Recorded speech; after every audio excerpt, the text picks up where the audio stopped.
Okay, good morning everyone. Let's get started. Can I welcome everyone to the second meeting of 2020, getting my dates wrong, of the Social Security Committee. Can I remind everyone present to turn mobile phones or other devices to silent or switch them off so that it doesn't disturb the meeting. Unfortunately, Michelle Ballantyne is unlikely to be with us this morning. She's put in her apologies. Sorry to hear that. We move to Agenda Item 1, decision on taking items at the meeting in private. And the committee is asked to agree that Item 3, consideration of evidence, is taken in private. Is the committee agreed? Okay, we move to Agenda Item 2 on benefit take-up. This is the penultimate evidence session of the committee's inquiry on benefit take-up, and there are two panels this morning. The committee will hear first from a panel on the theme of benefit automation before hearing from DWP officials. Can I therefore welcome Malcolm Gardner, Senior Business Analyst, Team Netzel Limited, Phil Agilnick, Director Entitled To, Louise Murphy, Policy Operations Analyst, Policy and Practice, and Megan McLean, Policy and Operations Analyst, Policy and Practice. Thank you all of you for coming along this morning. We will move straight to some questions, and first question from Keith Brown, MSP. Thank you very much, Convener. The Convener reminded me earlier on that the reason that this panel is here is because of a suggestion I made previously, so apologies for that. And just to say that although I think a number of the questions that the committee will have will to deal with the practicalities based on the evidence that you've ordered or submissions you've made, my kind of thinking had been, and I'm interested to get the panel's view on this, to think not about the system as it is, but how it could be, almost like how it could be in a perfect world, if you like, such that everybody entitled to any benefit was proactively made aware of that, in the way that, if you think about how these PPP companies can pursue you to the nth degree, or if you think about how different corporations can now access information about all your data, if that kind of technology could be used to make sure that we got, if you like, almost 100% penetration, such that everybody entitled to benefits, if you take the point of view that benefits are an investment in society, that we could maximise what everyone's entitled to, rather than having to get people to constantly jump through hoops, or different parts of the benefit system being differently administered by different governments being an issue. Is there some way that IT or systems that could help us, forgetting about the problems there are with the benefit system just now, is there a way that that could be done, do you think? Shall I take that first? Malcolm, yes, I should say, if you don't catch my eye clearly, I wouldn't realise you want to speak, so just let me know, Malcolm, right. Yes. I'll wave. Yes, the answer is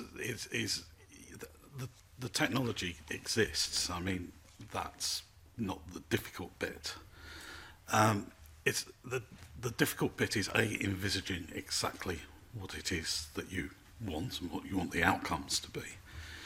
But it's really much more an issue around the policy side more than anything else. The first thing to understand, of course, with GDPR, you need to get the permissions of individuals. So you need the citizen to be active in the process, to say, yes, I would like to know. But generally, if you consider the way in which, dare I say it, things like Facebook, Amazon, all work in terms of the way that they target, then yes, the technology is there. I mean, the technology exists today. Building it, you would have to build it around the citizen, and the citizen would need to be proactively involved, because you will get some people who will not want to be involved, and that's going to always be the weakness. And also, you're not really Amazon. You're delivering, a public service, whereas Amazon is seeking sales and to promote advertising. So they worry, as it seems to me, probably a little less about permissions, but certainly you could build it. The technology exists, and it exists today, and it's cheap, really. Just before anyone else comes in, just to say on that, I understand about the citizen being active, but in many cases the state has the information already. If it's a benefit that derives from a birth or a death or other things which are commonly known, then the state's got that information already.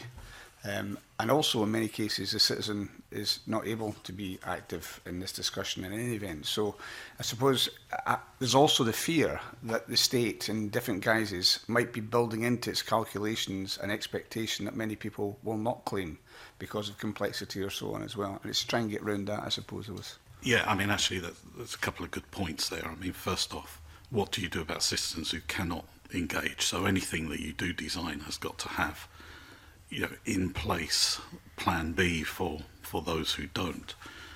And secondly, that joining up of data across government services, well, actually, that's down to you guys. You have to make it happen, because actually individual organisations will not want to do that because information is power. But you have to create the framework that says, yes, that's what's going to happen. The objective's quite simple. Automation to help identify people to be supported, whether they are engaged or not engaged, is the way of the future. But how you deal with the issues of making certain that departments are not siloed and keeping information but give it up, that's really down to you. That's social policy, that's not technology. Technology can make it happen, but you have to have all of that policy in place to achieve it. What some other witnesses? Will we give you all an opportunity to comment at this stage? So Megan McLean.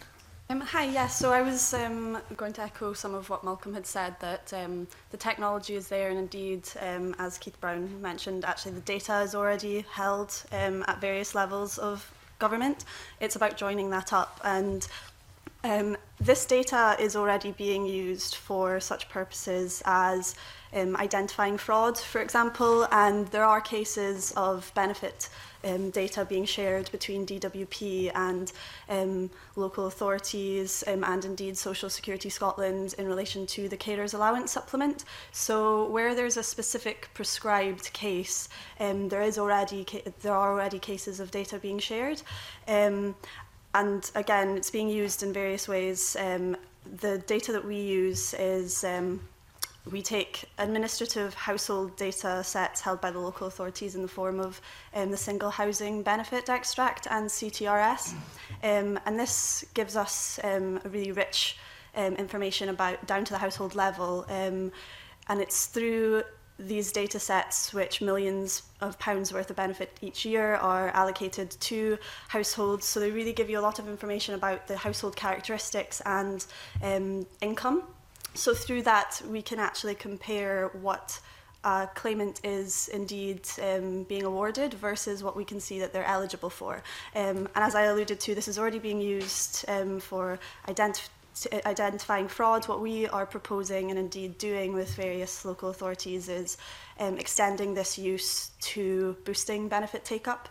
And Malcolm had mentioned GDPR.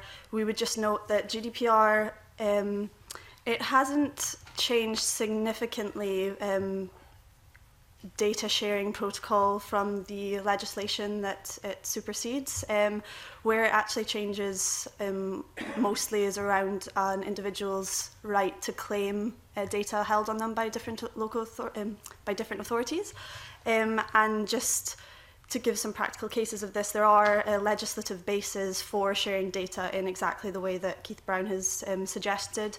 So the Welfare Reform Act of 2012, section 131, outlines exactly that data held for the purpose of welfare services can be used and indeed shared for other purposes within welfare services, such as boosting take-up. The Social Security Act of Scotland 2008 takes that a step further. It outlines ministers' duty to boost benefit take-up among those eligible, and indeed explicitly within, I think it's point 7 of part 1, that data should be used or at least considered within these duties. Thank you. Louise, don't you add anything to that? Yeah, just briefly, I think sort of picking up on what Megan and Malcolm said, I almost see there being kind of two separate questions here. First of all, that there is that kind of future utopian vision of sort of everything being automated and rethinking how, you know, the main DWP means tested benefits are worked out. But I think there's a separate sort of shorter term question about whether, especially some of the devolved Scottish benefits, could be automated, given that a lot of their eligibility criteria are actually fairly simple. It just depends on them being eligible for another DWP benefit. So if that person has already made an application, shared their data with DWP, it does seem reasonable to expect that data to be shared and their claim to be automated. I think what I think is important is think about that question. You know, what would a reasonable claimant expect if they've gone through a lengthy application process with the DWP, giving them full information about their household, their perhaps a disability, their children? They would expect that to be shared, and I think that's sort of the question that we should bear in mind. Thank you. Yeah, I'm going to sort of slightly echo Professor Spicker actually from your earlier session, which is I don't think there is, you know, big bang solution. There's a series of smaller interventions which hopefully will add up to pushing things in the right direction. So it might be sort of two axes to think about. First is you've got what this kind of data analysis is doing is it's taking people who are entitled to one benefit, in this case council tax reduction, and it's looking at their entitlement to other benefits. So that's about people, what's called, so non-take-up is about people who are called eligible non-recipients. So they could claim it, but they're not. And you've got kind of two varieties. You've got one variety which is they're getting X, but they're not getting Y. And there's quite a lot of that. And one of the thoughts behind universal credit was, well, if we lump it all in together, people will automatically claim their in-work benefit, equivalent of working tax credit, with their housing benefit. So one of the arguments for universal credit was, put it all in together, we can get rid of this partial take-up problem. But the flip side, as Professor Spicker pointed out at length, is you get this big, difficult-to-manage benefit when it goes wrong. Everything goes wrong in the household, and I won't carry on about that. But so one problem is about they're getting something, are they getting everything? And benefit calculators a lot to do with that. And then you've got another problem, which is people have got an underlying entitlement to something, but they don't know about it. And typically, that's people who are in work, very often tenants, and they'll have an underlying entitlement to housing benefit in the old system or universal credit, but they won't realise it. Or very often, better off pensioners will have an entitlement to council tax reduction, because it goes quite a long way up the income scale, but they won't realise it. But in that case, it's just the one benefit.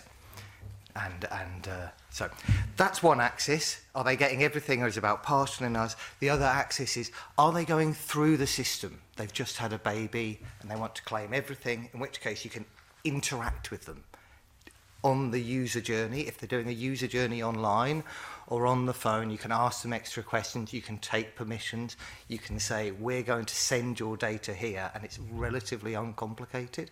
The complicated bit with GDPR and everything is the people who are in the stock of the system, and you're trying to get into the stock of the system to find who those people are, to proactively contact them in some way, and then that gets you into big, difficult IT projects.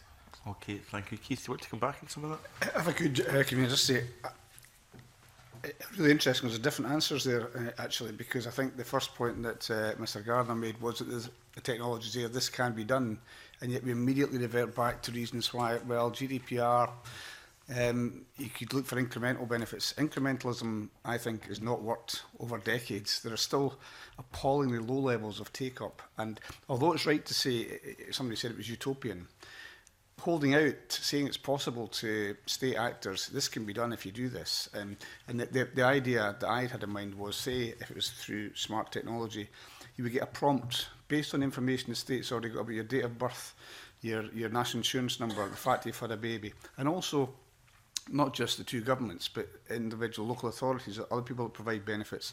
There is no reason why, as we've heard, the technology couldn't support that.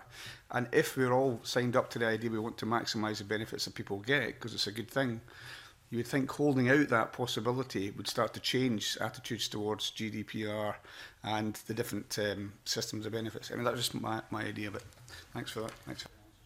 Okay, can I just... yes, Malcolm Gardner, come back first before I bring someone else in? Yeah, just very briefly to pick up on that point, actually that is pretty much how we would describe our next generation of our BECS claim form. And that's what we're looking at, exactly to do it that way. Yeah.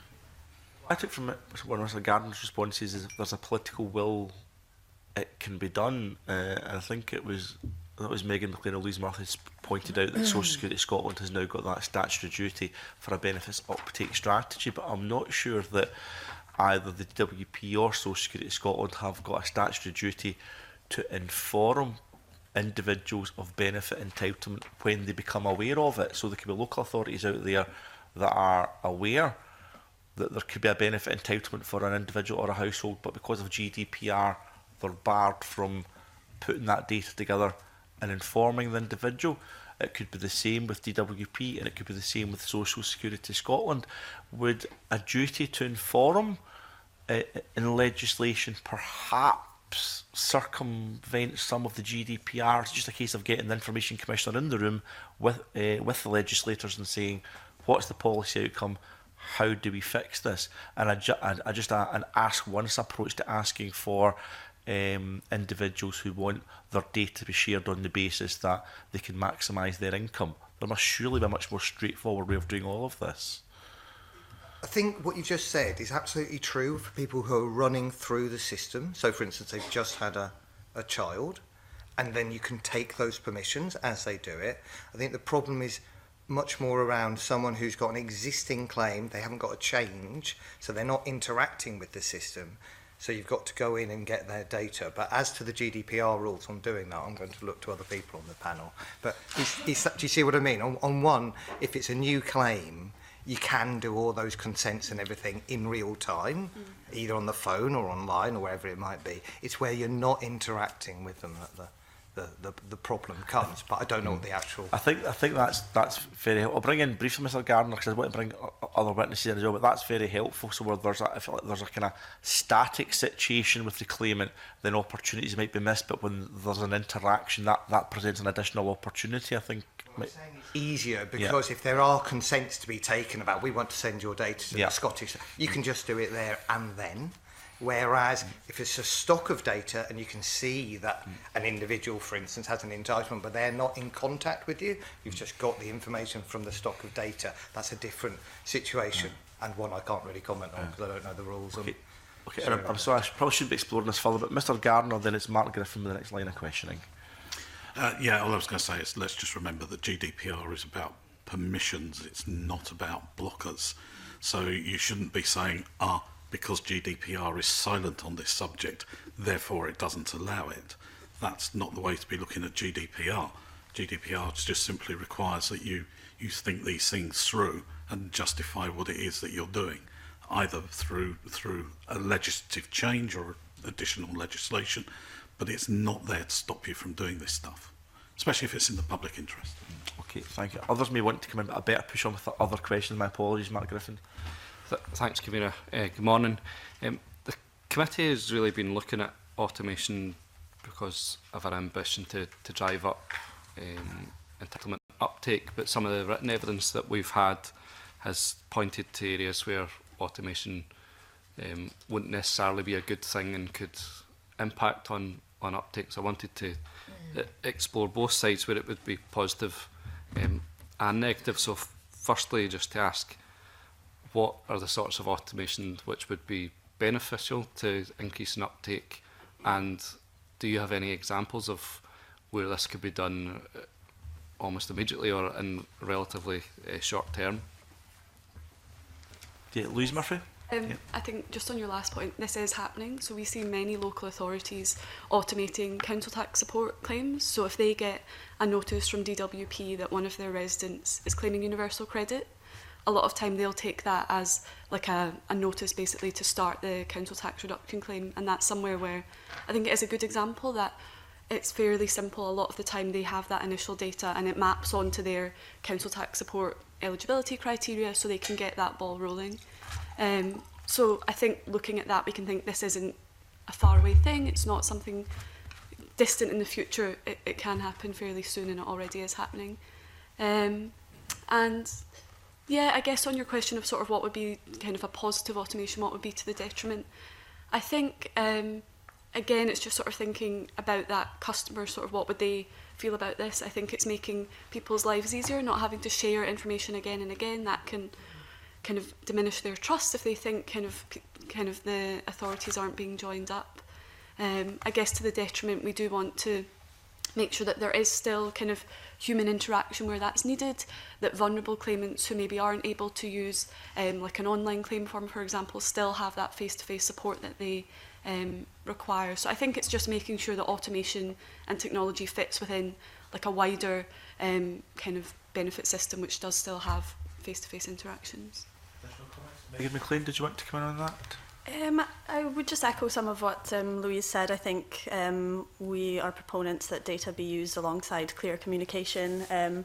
We wouldn't necessarily suggest a system whereby a claimant receives differing award levels without any explanation as to why, because that might, given the burden on, or the onus rather, on claimants to monitor their own claim, if that's not quite clearly communicated with them why their award might be changing from one month to the other because their eligibility has been kind of seen to be relevant in another area, then that might incur undue concern among a claimant, especially in the culture whereby where an overpayment of a benefit is awarded to a claimant, it's actually over time deducted in the future, regardless of whether or not they knew that. So we are, as Louise said, really saying that data is not the only answer. It's automation alongside clear and respectful communication. Okay. Phil Gone, did you want to come in there? My examples are all about when you're making claims. So when someone is in the system, I think obviously what calculators do is they try to point people to their other entitlements.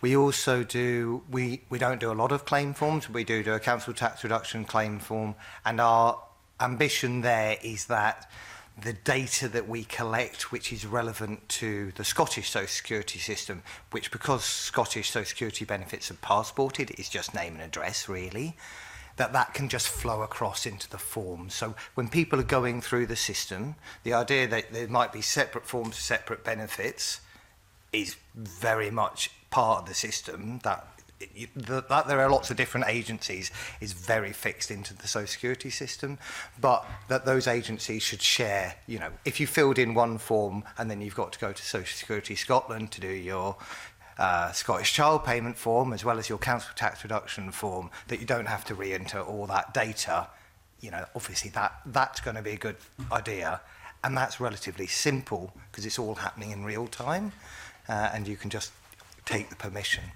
So that's an example of automation of people going through the system and making it simpler, and that's just about reducing the retyping. I haven't got any automation examples about going into the stock of the data, because that's a lot more difficult, I think. Okay, Megan McLean, yeah? I would just pick up from that kind of 2 points. Universal credit, as has been mentioned before, provides some benefit around the fact that benefits are wrapped up in together. There is a challenge and perhaps an opportunity around universal credit as well, in that, as has been inferred, the data is held by DWP.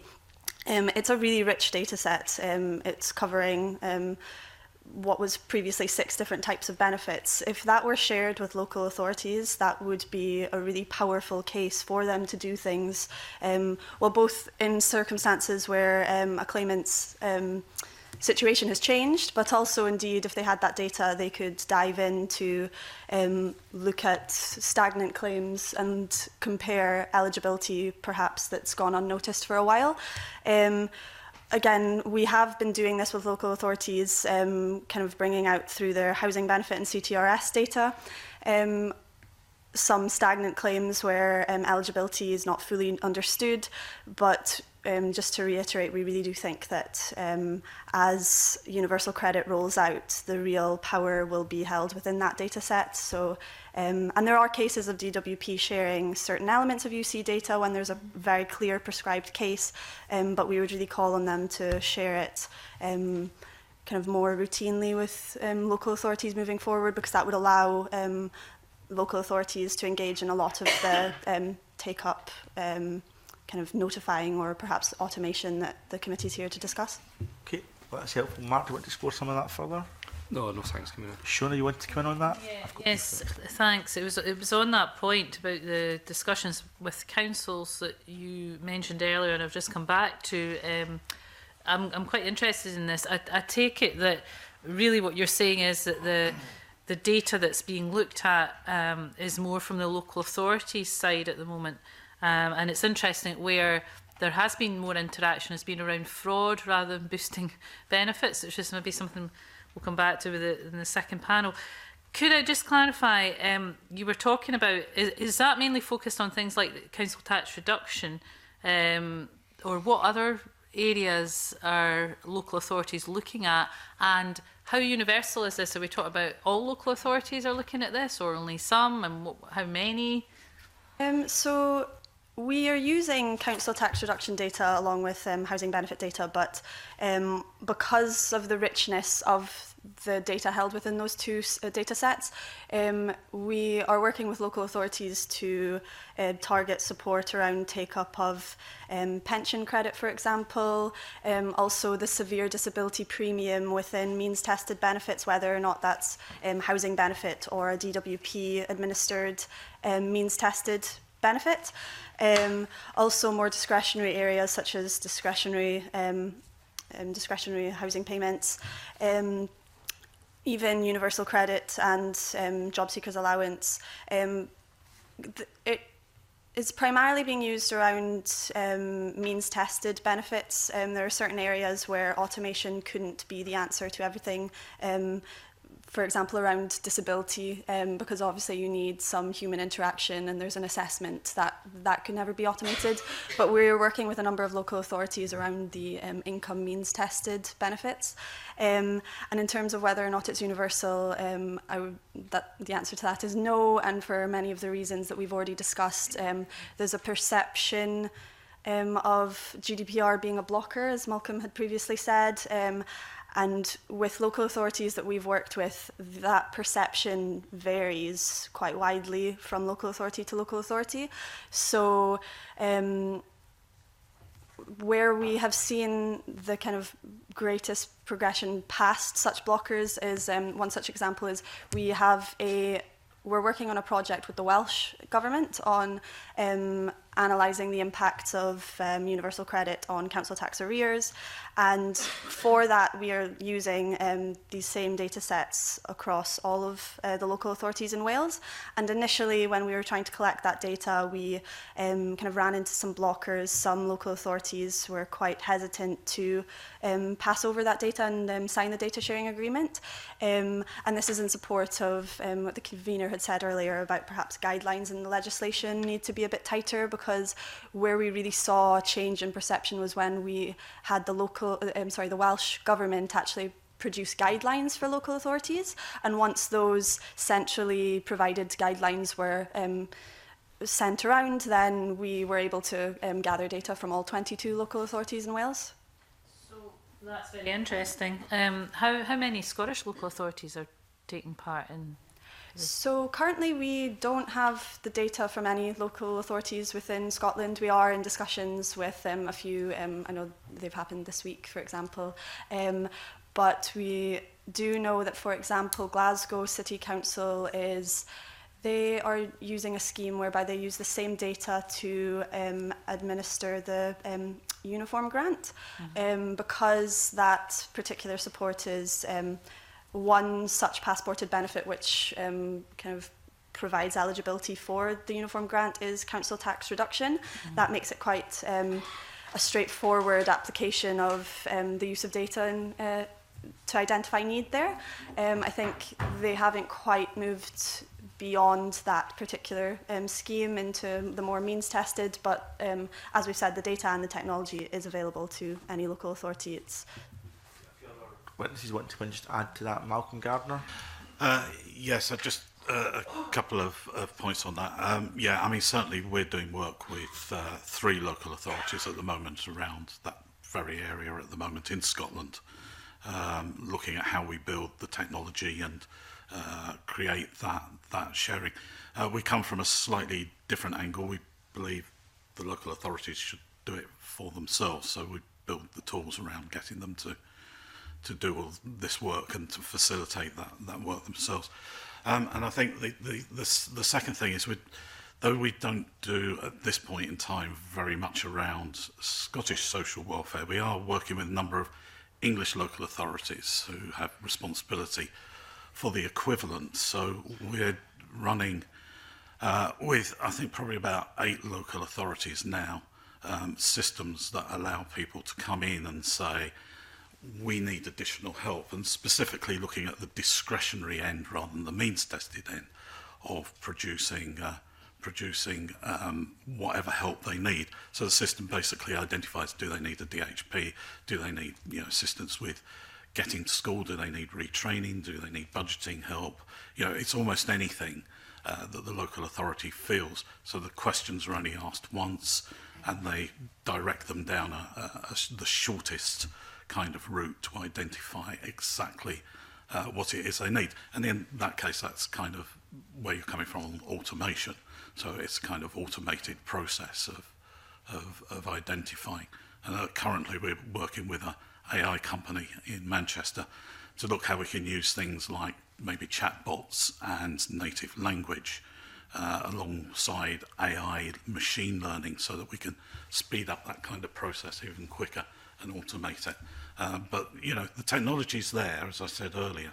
It's a case of working out how do you make it work, and that requires doing the work with the local authorities and the public. Okay, before I bring other MSPs in, any other comments, Louise Murphy? Yeah. Just a quick point I kind of wanted to make is that although, as we've sort of heard, only sort of certain local authorities at the moment are sort of working with companies such as ourselves to do sort of full take-up work with this data, at the moment every single local authority throughout the country does have access to these rich data sets, the housing benefit and the council tax support one, and even if they're not doing sort of ongoing kind of complex work with that, they do have access to these and can work out, for example, discretionary housing payment eligibility using this data set. And I do just think it's really important to bear in mind that as universal credit rolls out, these local authorities are having less and less visibility over their residents, and a lot of the really proactive take-up work that is going on by local authorities is going to become much harder if we don't get kind of commitment that universal credit data will be shared in the same way. Okay, Shona? Yeah. Thank you. MSP. Good morning. I just wanted to, for the record, just read out something in your submission that to me is quite important in all of this. You say one of the biggest blockers to take up is data protectionism, whereby data owners create a pseudo data protection rules that place blockers on the appropriate sharing of data. And a recent report, Customers' Experience of Tax Credit Overpayments, highlights that customers are unclear about what details they have to report to and to who.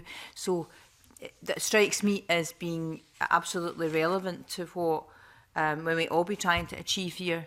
So my first question is, and it has been my experience, I should say, as an MSP, since data protection came into force, there's confusion over what its purpose is. So I had a ridiculous situation yesterday of inquiring at a local public college about whether or not the students, where their bursary was in the system. I didn't want to know any details. And in the old days, before this, you would be copied in without any consent form. Now, NHS has always been different. So to me, we need to sort out this confusion, first of all. And I wondered if you agreed with that, what the Data Protection Act was actually for. Was that Mr. Agilnick's? I don't know anything about GDPR, I'm afraid. Sorry, that was me. Was that Mr. Gardner's submission? Right. Yes. We should really ask Mr. Gardner first, then I suppose, and that will give our witnesses opportunity to think about it.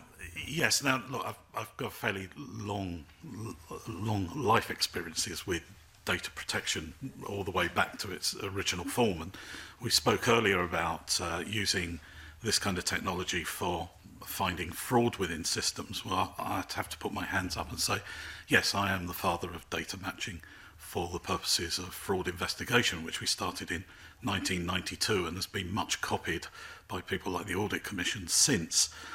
So we had a real handle and worked very closely. But what tends to be the case with all of this end of data sharing and sharing of data in general, even on a level such as the one that you've spoken about, where you're just asking a question, what tends to be said is data protection won't allow it, or these days GDPR will not allow it.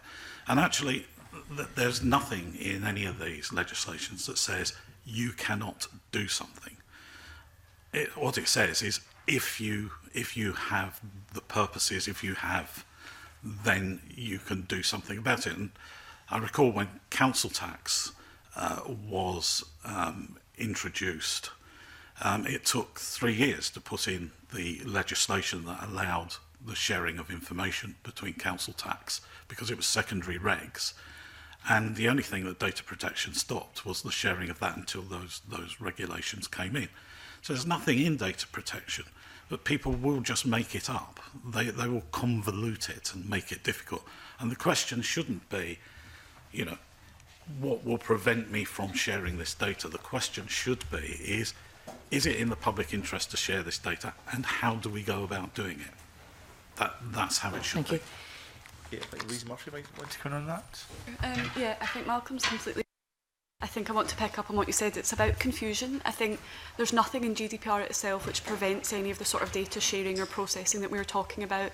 As Megan said earlier, the Welfare Rights Act, the Welfare Reform Act, still stands. It's not been kind of superseded by GDPR. It explicitly allows for this sort of data sharing. I think, again, Megan sort of said about the Welsh Government, I think it is, we do require just a bit of clarity, you know, getting back to the purpose of GDPR. It's about sort of making the whole data protection laws kind of more modern, harmonising them. That's a good thing. It's about allowing people to kind of know what information is held about them and access it if they want to. Again, that's sensible. I think we do just sort of need to go back to those principles and kind of try and prevent any further confusion. Okay. So further to that, I just want to examine how we might, if we were looking at what this committee could do in terms of recommendations around kind of pushing this further forward. Because you highlight Glasgow, so I have experience of Glasgow's brilliant attempts families got a cheque sent in the post because they were able to identify that they would be entitled to school uniform grants because it was a passport benefit. And now some local authorities are concerned that the data protection is going to get in the road of that. So mechanisms for resolving that. If there was one big consent forum between, I don't know, agencies, as I take on board the point, if it's targeting those who are already interactive, so you've got less chance with those who are not interactive with the system. But you might want to focus on those who are at the moment and deal with that first. So when people arrive at an agency, maybe it's just to cut across this. Would one big consent form saying I agree to share my data for the purposes of benefit uptake, would that make any difference? The answer to that question is yes. I mean, that's fundamentally where you're starting. But, you know, when you sign up for Facebook or Google or banking or any of those things, very few people actually read the terms and conditions, but largely speaking, you are signing up to allow your data to be used for a whole load of stuff. Right. Now, I'm not suggesting that you should do this in secret or hide it, but actually you just need clarity. You know, we will use this data for the following purposes that are in your interest. You know, and that's really what it comes down to. Okay, Megan McLean. Yep, I would agree with a lot of what Malcolm has said. I would just raise some of the issues we know around, again, universal credit. Within the universal credit application, there is a question which specifically asks if the claimant would like to take up council tax reduction. And some local authorities, we know, are taking that as a means to then notify the claimant that they need to make a separate claim for CTR, or indeed actually just running the information of a UC notice all the way through their software to actually then award the benefit.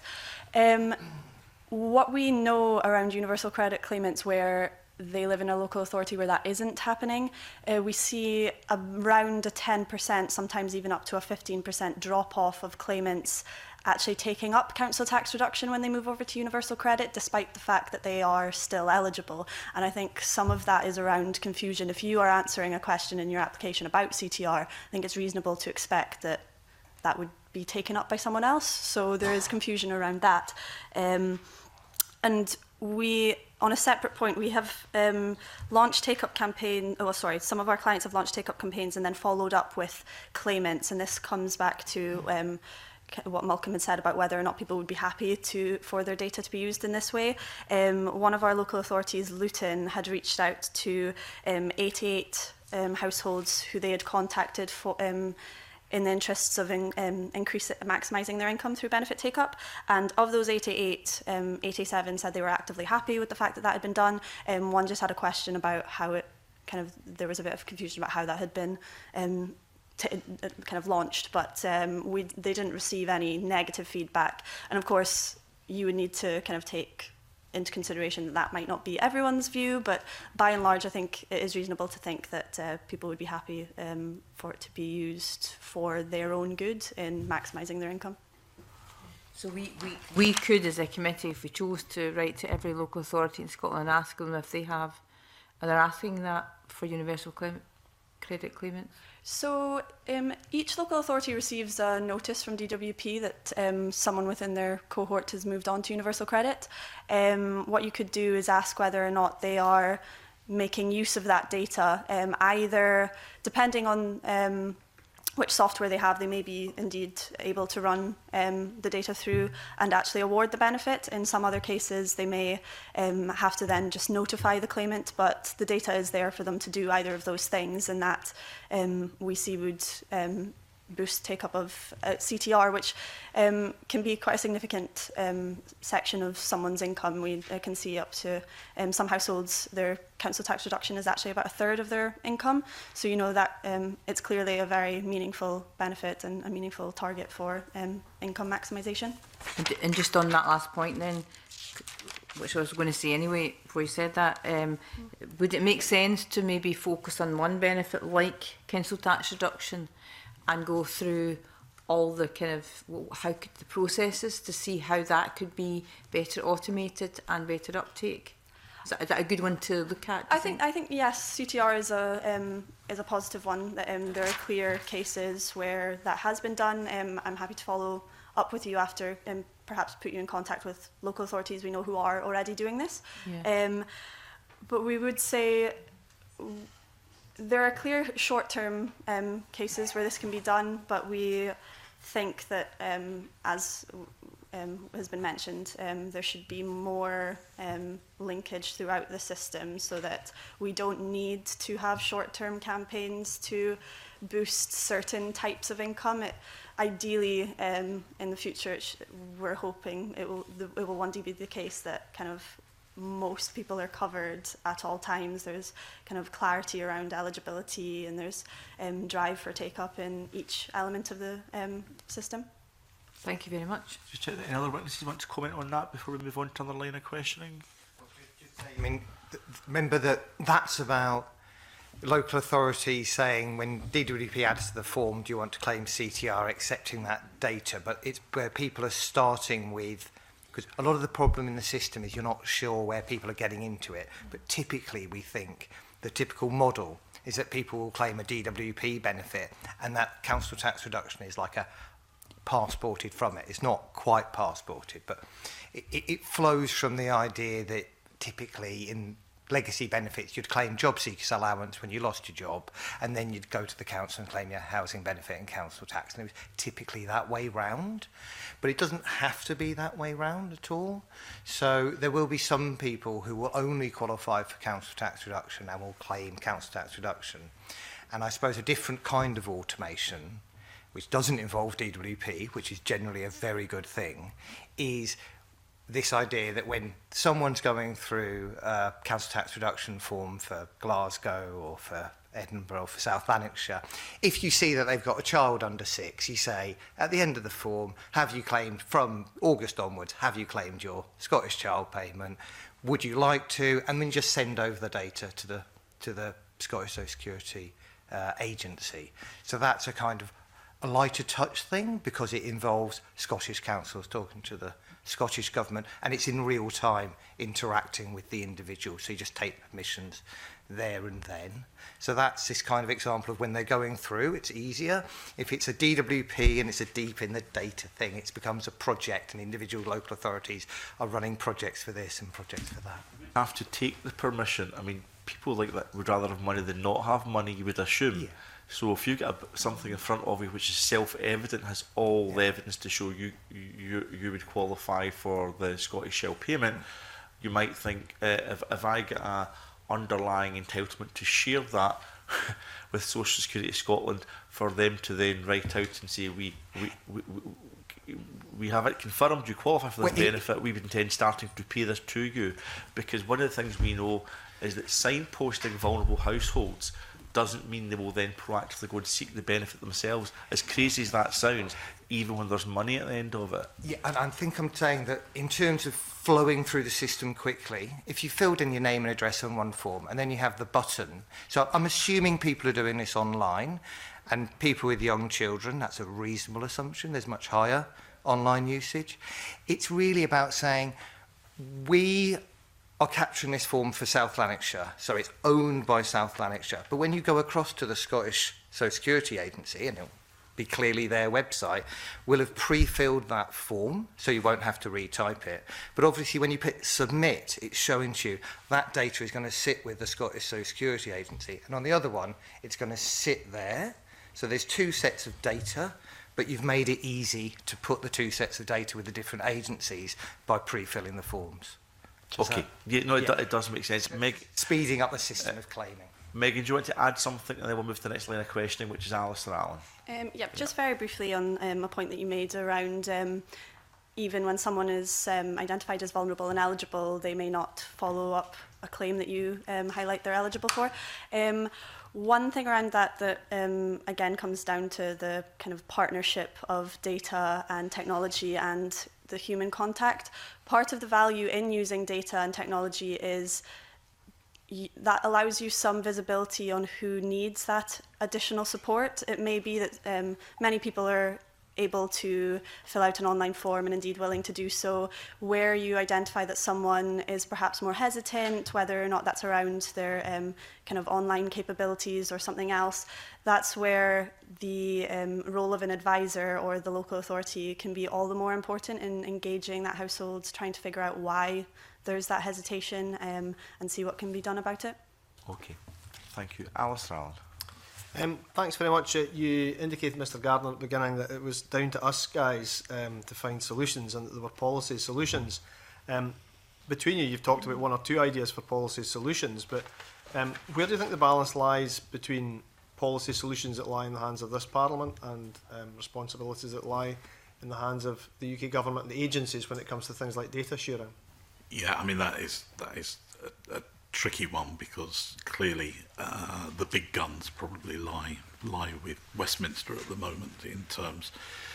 But I'd probably draw on some of the stuff that Phil has talked about. I mean, you're getting quite a number of welfare benefits coming here, and those are the ones you should really try and concentrate on, because unless you've got major influence, as far as I can see, virtually nobody has major influence on the DWP in terms of data sharing. But unless you can really influence some of that, then actually you need to work with the stuff that you have to make that work as smoothly as possible, and not to just duplicate some of the thinking that has gone before. And that's part of the problem, because people will always naturally say, this is how it's worked before, let's make it work that way. So you need to think about things differently, and not let the new technology drive the solutions. I always think with universal credit, it was much more about claiming online than it was about actually the underlying legislation, and it should have been with the underlying legislation and then ask the question about how you deliver afterwards. And I guess that's really where I'm coming from. I'm saying, yes, think through your policies. What is it you want to achieve?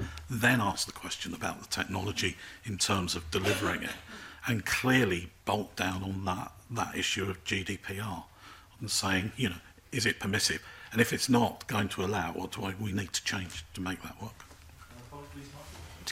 Yeah, just on your question about sort of policy versus sort of the operation and kind of how it works in practice. I do think when the committee is thinking about future devolved benefits, they should bear in mind the eligibility criteria, because a lot of what we've been saying about automation relies on the assumption that the information that we're sharing kind of maps onto these eligibility criteria. So, you know, if we got the data, it would allow us to administer the benefit.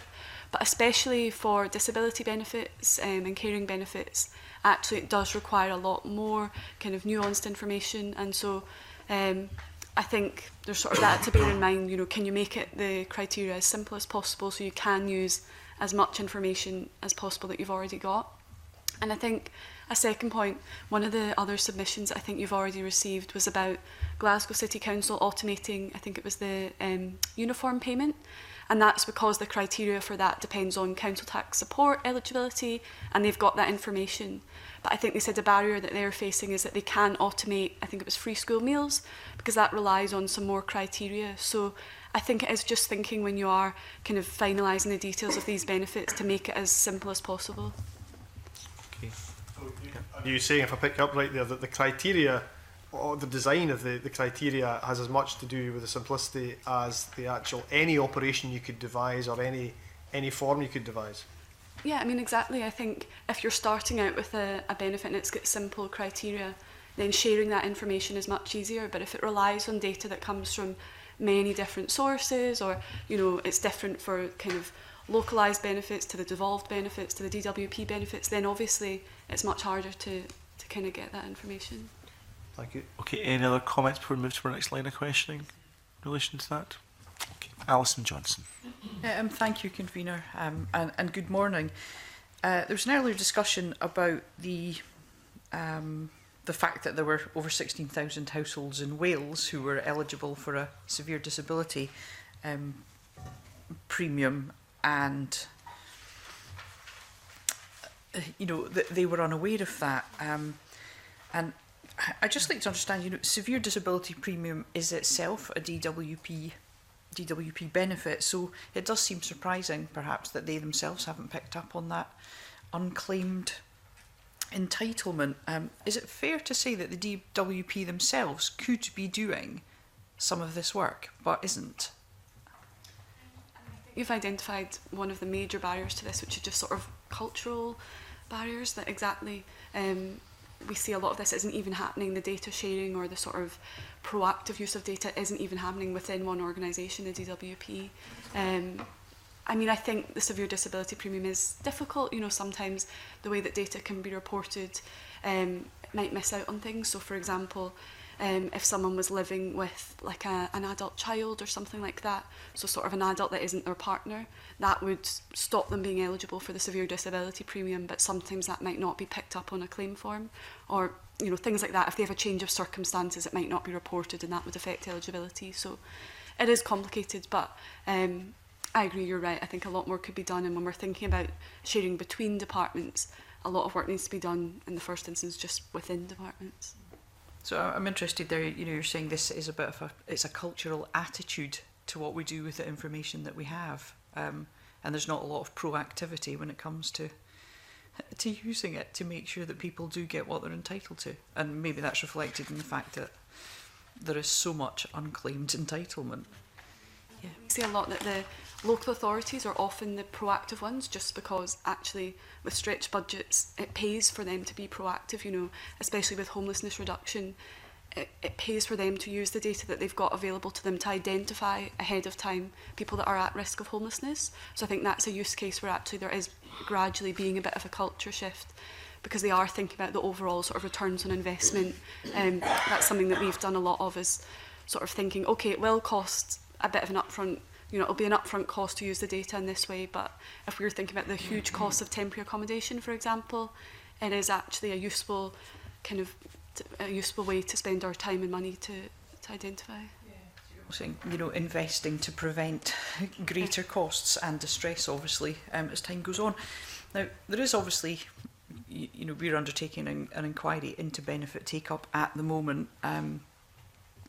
but there's great work going on as well across Scotland, but a lot of that is being done with groups who already claim something but might not be claiming everything to which they're entitled. And I think you've, Policy and Practice, have picked up in your written submission the particular challenge about households who are entitled but have no or limited contact with welfare rights services, social security or the DWP. I mean, do we have any idea how big that group might be and how we might better reach out to people? I think within certain types of benefits, there's quite clear data about uptake. So, for example, DWP's own data shows that only about 60% of those eligible for pension credit are taking it up. And that falls down to some of the reasons that Louise has picked up on earlier, that it really does depend on the criteria, the ease at which you can collect data on take up, where there's more difficulties around benefits such as employment and sickness allowance or disability living allowance, where the criteria may not be as visible outside of their benefit application that they may or may not be making. So yeah, there's clear information on certain types of benefits, but perhaps less clarity on others. But again, DWP analysis estimates that over £10 billion of income-related benefits has gone unclaimed in the UK. We also, for example, know that there's a rural-urban divide on uptake. Rural areas typically have lower uptake of benefits, and given that much of Scotland is populated in rural areas, that is something to consider. Yeah, moving forward on challenges in collecting that data. Yeah, I mean, on that rural issue in particular, you know, an issue which does impact greatly on Scotland. And, you know, do you think, you know, based on your experience with the DWP system and everything it is doing or not doing to increase take-up, do you think Social Security Scotland has an opportunity to learn from that and address the issues like that, rurality? Yes, I think Social Security has, Scotland has great opportunity, and you can see that they're trying to get the infrastructure in place. They're setting up offices all throughout Scotland. I think there are two areas to pick up on in terms of, especially within the rural areas around take-up. There's the infrastructure, so whether or not there's accessibility to job centre or advisors, and that's one such issue that rural populations perhaps face more than urban areas. And again, there's also the communication and the clarity. And I think Social Security is trying to, Scotland is, has got great opportunity to kind of work with both data and building the correct infrastructure in place to plug those gaps. And we would encourage them to use opportunities such as working with local authorities, again, using the data that they hold, perhaps if they can, encouraging DWP to share data. But there are various opportunities at different levels of government, so wherever possible we would encourage data sharing and, again, kind of coming back to the clear communication to the client and to the claimants, and building that infrastructure in place that allows people to easily access services. Widening that out to some other witnesses, just a time check for witnesses as well. We've got the DWP giving evidence immediately after this session. We've got about 10 minutes or so left of the session. Mr Balfour's been very patient. He still has a line of question he wishes to pursue, and I'm keen to bring in Malcolm Gardner and Phil Agilnick, who indicated they want to speak on this point. So we'll see how much time we've got left after that, Alison, for any follow-ups. But Malcolm, take you just now. Yeah, I just really wanted to pick up on the point that's just being made about the difference between urban and rural. I think probably the key, there's a couple of key points here. One is you have an opportunity to build something new with the Social Security and a new relationship and a new contract. And that's going to be quite important. With all due respect to the DWP, I think universal credit has damaged some of the trust between the public and the department. And I won't dwell on that. And secondly, I'm actually, despite my accent, I'm actually from Oban.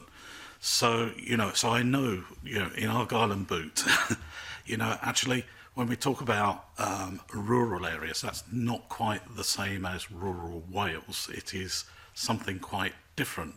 And so there's a lot of cultural issues and a lot of community issues that need to be dealt with. And I'd go back to some of the points Megan has said about communication is incredibly important. And so in order to get take-up in some of those areas, it is going to be much more than just technology. It has to be built around communication, and it has to be built around trust. And that's going to be important. But as we're short on time, I won't say more. I appreciate that, Phil. I was just briefly going to say, so the problem about people who they're not in the system at all is bigger than the problem. So across all benefits, the total unclaimed, including HMRC, is about 20 billion. And the extra bit in universal credit from increasing take-up that they claimed is about 2 billion. So this problem about people not being in it at all is the bigger one. And a really good example are better off pensioners who have an underlying entitlement to pension credit, and a really great opportunity for that group is going to be when the TV licence becomes means tested, and it's that kind of event that just a kind of classic communications, you may not have to pay this, have you seen if you're entitled, where that could be really effective with that particular over 75 client group. And maybe come the autumn and Christmas, you'll have a similar effect with better off tenants with children who qualify for the Scottish Child Payment, and they might have a quite small underlying entitlement to universal credit or child tax credit, but they'll get a boost from the child payment. So events like new benefits or the TV licence, I think, are really good take-up opportunities. Thank you. Alison, was there anything you wanted to follow up on that? Just have to be very briefly, I'm afraid. Yeah, I mean, just very briefly, I suppose, you know, you're speaking about rurality and the fact there isn't a job centre, you know, in the typical Highland village. But do you think we could be doing more to have, almost to take the job centre to people, to do more to have welfare rights advisors embedded in our GP surgeries and so on, in a way that we know is already happening? Do you think we need to do more to make that the norm? Yeah, I think you can also just make the most of what's there. So housing associations often have really good relationships with clients. Make the most of those. Lots of them have sort of welfare rights advisors within them. Charities, if there's sort of disability charities, sort of, I think that is one benefit of universal credit, is this who knows me best approach. So it's sort of saying, you know, we could try and get job centres throughout the country, but that's costly, that's a big undertaking. Why don't we look at what's already there and just see if we can maybe upskill or train staff that do already know people, have that trusted relationship that Malcolm has rightly sort of put emphasis on. Thank you. Okay, Jeremy Balfour. Thank you, Commissioner, and thank you very much for coming along. As a Luddite, I find this interesting, if not slightly confusing. Obviously, we in Scotland have a new agency which has just started, and we're on a journey which will take us to having, you know, a number of benefits. In simplistic terms, because it's my question, if that's okay, what's the one thing you would say to the new agency now that will make it easier for people in Scotland on the devolved benefits to make take-up easier? So if there was one thing you could say to the agency, I know you picked up a number of things with Alistair Allen and Alison Johnson and with the Deputy Convener, but what's the main thing that would change or should be part of the culture that will help take up in Scotland? That's a really good final question. Did you have any other questions you wanted to ask before that? Because I'm tempted not to come back after that. So this is your really good opportunity to put on the record something you would really want to see happen, and we'll have to move on after that. So why don't we go from my left to right then? So Megan McLean. If I could be cheeky, I would make it two things. I think Phil has rightly divided the problem between those who are underclaiming but do have an active claim and those who do not have any claim at all. And I would say around the first group, where you're trying to boost take-up among someone who has at least one type of benefit, it's using the data available. There's a rich data set among local authorities, or perhaps available through DWP in the future. But for those who are not claiming any benefits for which they're eligible, it comes down to that communication and creating that culture of trust that has been touched upon. So I think the Social Security Scotland department put it quite well, that they need to build dignity, fairness and trust within the system. So clear communication and building an infrastructure that allows partnership, kind of like a network that supports people to better understand their eligibility and empower them to make decisions within that.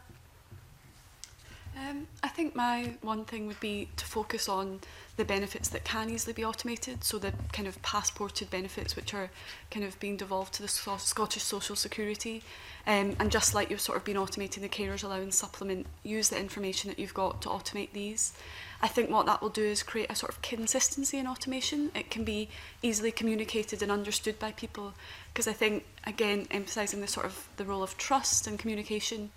If one devolved benefit is automatically paid and then another isn't, I think that just creates confusion. You're thinking, why are you doing this here and not there? So I think, yeah, where possible and where it is simple, to focus on automation. At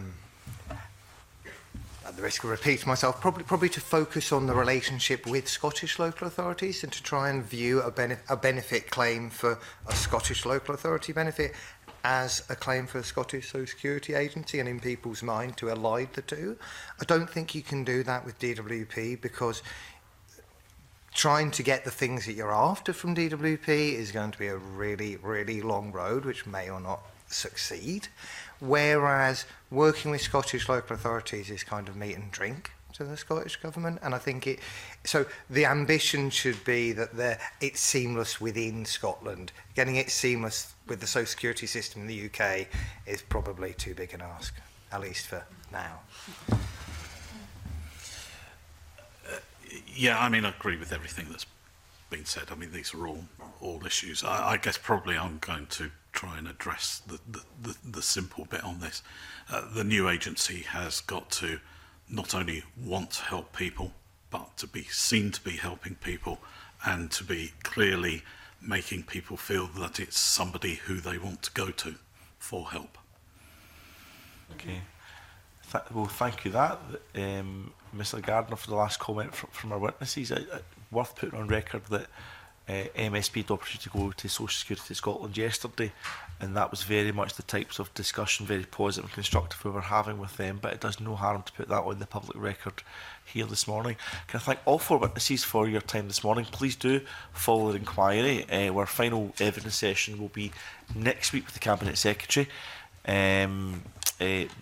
back in this committee room, and we'll report a few weeks after that. So please do follow the inquiry, and we'll suspend briefly before we get our next witness panel, which will be witness from the DWP. Thank you.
Okay, welcome back everyone. And I welcome officials from the Department of Work and Pensions, and I therefore wish to welcome Katie Farrington, Director, Universal Credit and Employment Policy, Andrew Latto, Deputy Director, Devolution, Pensioner Benefits and Carers Allowance Policy, and Derek Kildea, Group Director, Central and West Scotland. Thank you all three of you for coming along here this morning. I know you were sitting through the first evidence session, so thank you for taking the time to do that also. And can I invite Derek Kildea to make an opening statement before we move to questions. Thank you, Convener. Good morning, and thank you for inviting us to committee session today. I appreciate we'll be discussing benefit take-up issues in more detail over the next hour or so I won't go into specific points on that now. However, I thought it may be helpful to the committee for me to make some general points by way of an introduction. Firstly, on behalf of DWP, we welcome the committee's interest in the work of both the UK and Scottish governments on the take-up of benefits. Our evidence will focus on benefits that are reserved, but clearly the interactions with Scottish government's new and existing benefits are a key element to the services the two governments provide to the people of Scotland. Regarding reserves benefit system, broadly our benefits divide between those for people above and below state pension age. In both groups, the personal circumstances vary. My colleague Andrew Latto will explain how we will contact people as they approach state pension age and about pension credit, which tops up the state pension for those who are eligible. People below state pension age who make new claims to benefit tend to come to us through universal credit. We work closely with a wide range of organisations to provide support for this.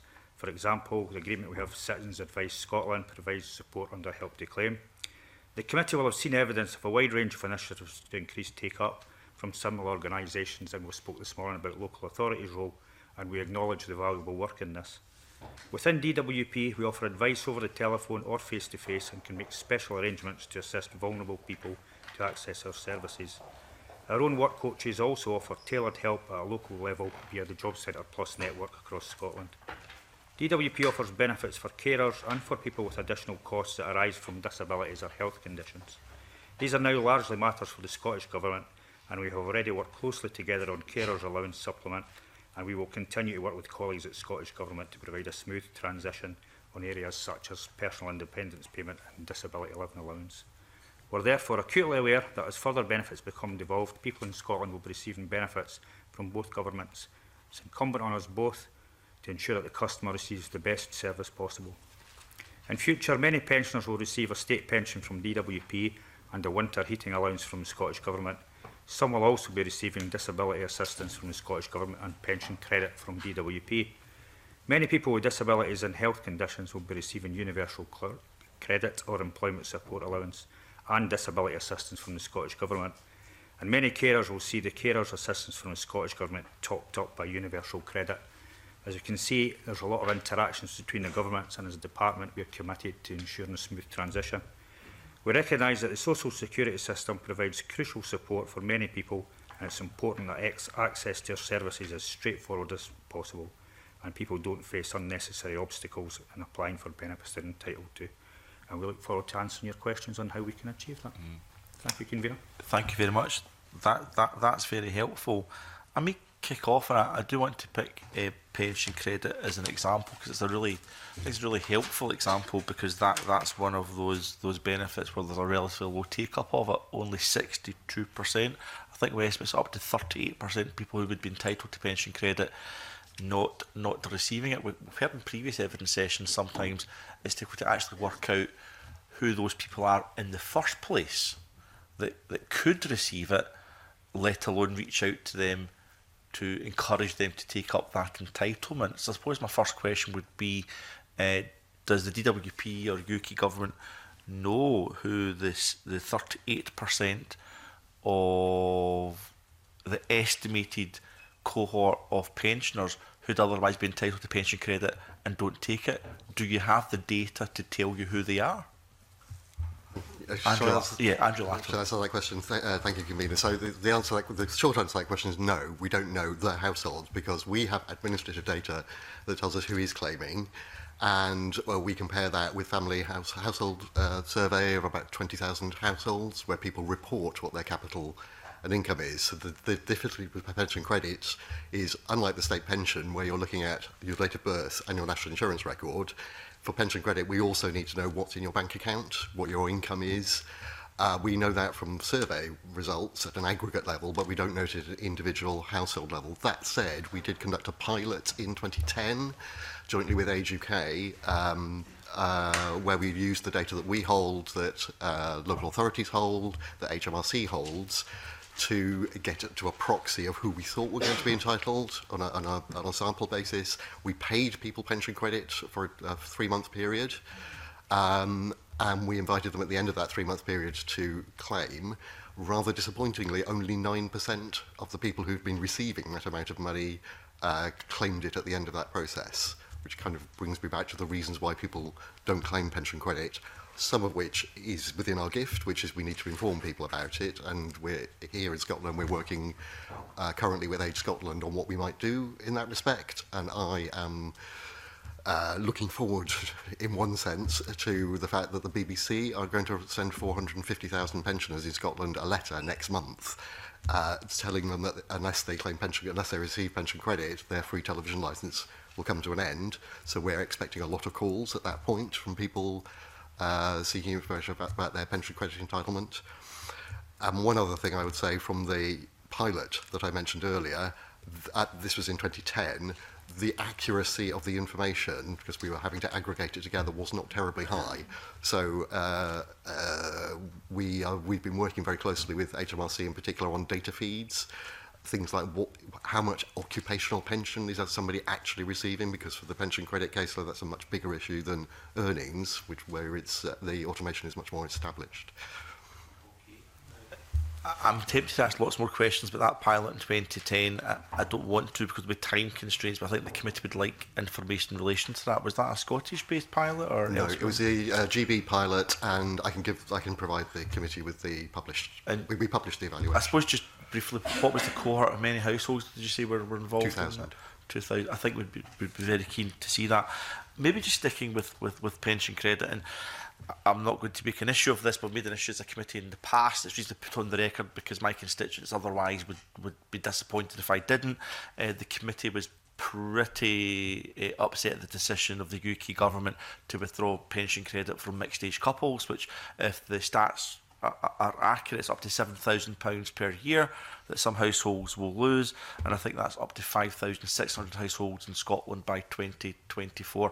I'll leave that sitting there. If I didn't say that, people would be asking me why I didn't say that, or the committee thought that was just wrong.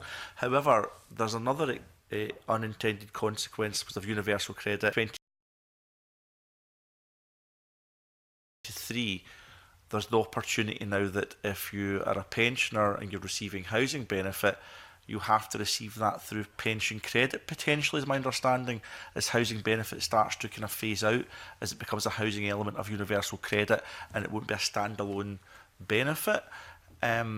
Is that then another opportunity to do some more work in relation to who's entitled to pension credit in the first place? And do you have concerns that that might then lead to another unintended consequence, which is some people who were getting support for housing costs may not after that?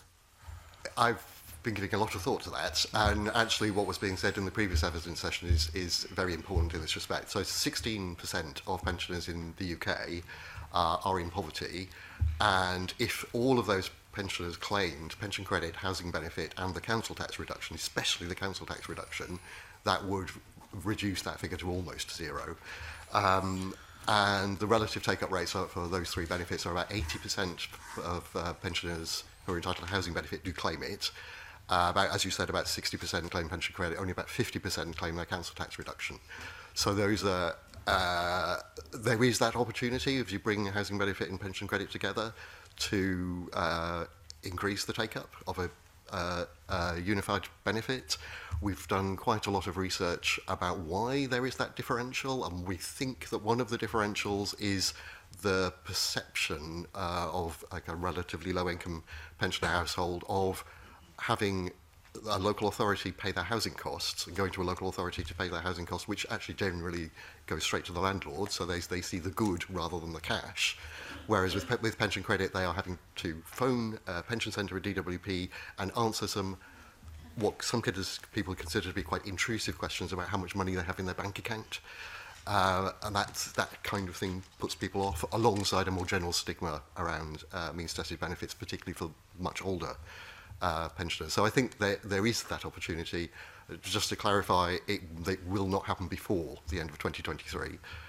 That's the earliest it could happen. It would happen. I think that's very helpful, and I think to stay positive as a committee, if there's an opportunity there, we want to help and assist and push some of that forward as a committee, because that's the core business of what we do. You'll understand why there's a nervousness out there among certain groups, because the last time there was a pension credit reform, it was a negative and detrimental one to many households who financially suffered, so they then might think that this next reform could also be detrimental. But if there's an opportunity there in relation to working closer together and aligning entitlements and maximising uptake with pensioners in poverty, we're all for that as a committee. Of course we are. I'll bring in some colleagues to explore some questions further. Shona Robinson, MSP.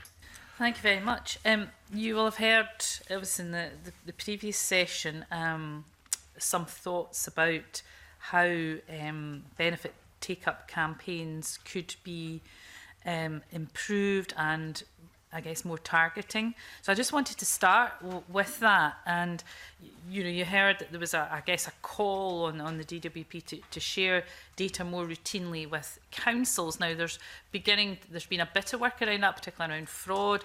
Councils appear to be keen to do more in that space. So I mean, is the DWP open to doing more of that, or joint working with local authorities to ensure that take-up is maximised and using that data to target? Shall I answer this one? Yes, so thank you very much for allowing us to sit through the earlier session. I thought the discussion around data and automation was really helpful and thorough, and some of the things that struck me both from the witnesses and also from the questions that the committee were asking, that it's not necessarily technology that's the barrier. Barriers are more about policy or legislation. Sometimes those barriers are more perceived than real, and we heard about GDPR being seen as a block, whether it actually is a block.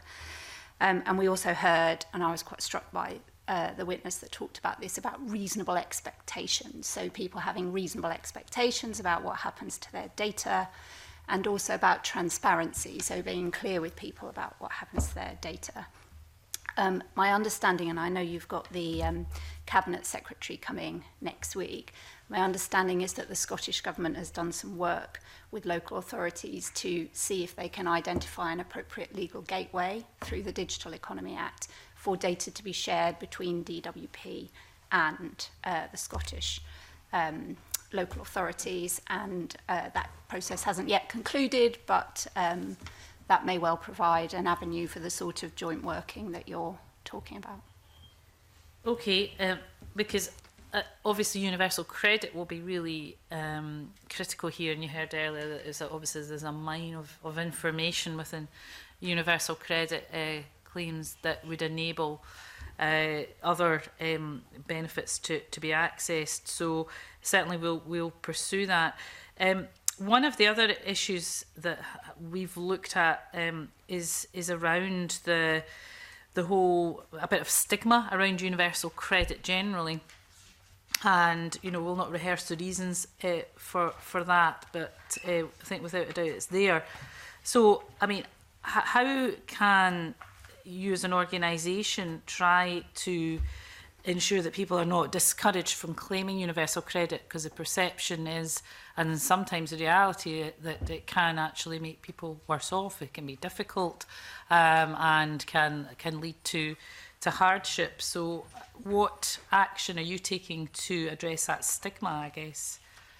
Shall I start, and then Derek may want to come in on this one. So you raise a really important issue, and it's one that we've done quite a lot of work around, both in terms of trying to put clear information out in the system about what universal credit is and what people may be entitled to, in terms of working closely with other partners. So one of the really encouraging partnerships we've had is with Citizens Advice, but also partnerships with local authorities, with schools, with housing associations.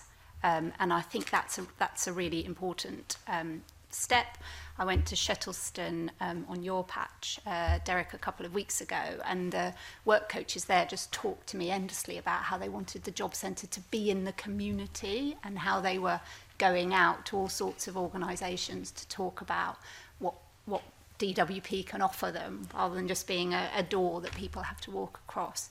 And then I think the third part to this is the reassurance and the support that's given by the work coaches in the job centres. So it's at those three levels, kind of information giving at the top end, working with other partners, which I think is really important for us, and then you know, the local reassurance with our customers face to face. Do you want to add to that? Just in terms of that, I think there's two elements to this. We do a lot of direct work, but in terms of actually take up and support, we put a lot of indirect work into that. So this is more about how we work with partners, and Katie touched upon it, about how I put job coaches and our people into the community, so that they're at the heart of the community to help us reach these really vulnerable groups. So we've got examples all over Scotland, but essentially I'll pull a couple. One from Glasgow. We work with Glasgow City Council with the vulnerable persons relocation, and this is to provide a smooth transition onto benefits along with the social work department, where we look at this under this scheme. We liaise with them to make sure their ID commitment's done and all of the things that we need to do, and they get actual tailored support for these individuals. And that's been really successful, and if there's any problems that arise out of that, so we do that in Glasgow. Partick's got a drop-in centre, as has Shettleston that Katie alluded to, and we also work with Glasgow Mission, Simon Community. We're really active with Simon Community in the last year, about how we actually can work with them to prevent homelessness and catch it at that point. So we've had big upskilling sessions with them and their partners to help us to do that. And I think this was touched on earlier on, the rurality of Scotland. So within the rural communities, we really adopt a multi-agency approach. We work with our key stakeholders, and that's where we really work in a true partnership with local authorities. And we provide outreach. We understand Oban's one of my patches as well, and from there you've got Oban, Rossi and that whole community. So we really take these examples and work within the communities, within libraries, within the local authority buildings. And one of we've currently got a remote claimant multi-agency approach being developed in Wick. I'm going to further plan to move that out towards the Western Isles. So we do regularly send work coaches on a ferry to these places, so they do have a drop-in presence on a regular basis. That's really helpful. And just for the record, just to be absolutely clear, what you're saying in terms of the sharing data issue, you pointed obviously to the legal gateway as you described it, is that the DWP as an organisation there's no policy barrier to sharing data with local authorities in order to maximize. It is about the mechanics of doing that. Is that accurate? So the DWP as an organisation will want to make sure that it is sharing its data, holding its data legally, properly, in line with the right requirements.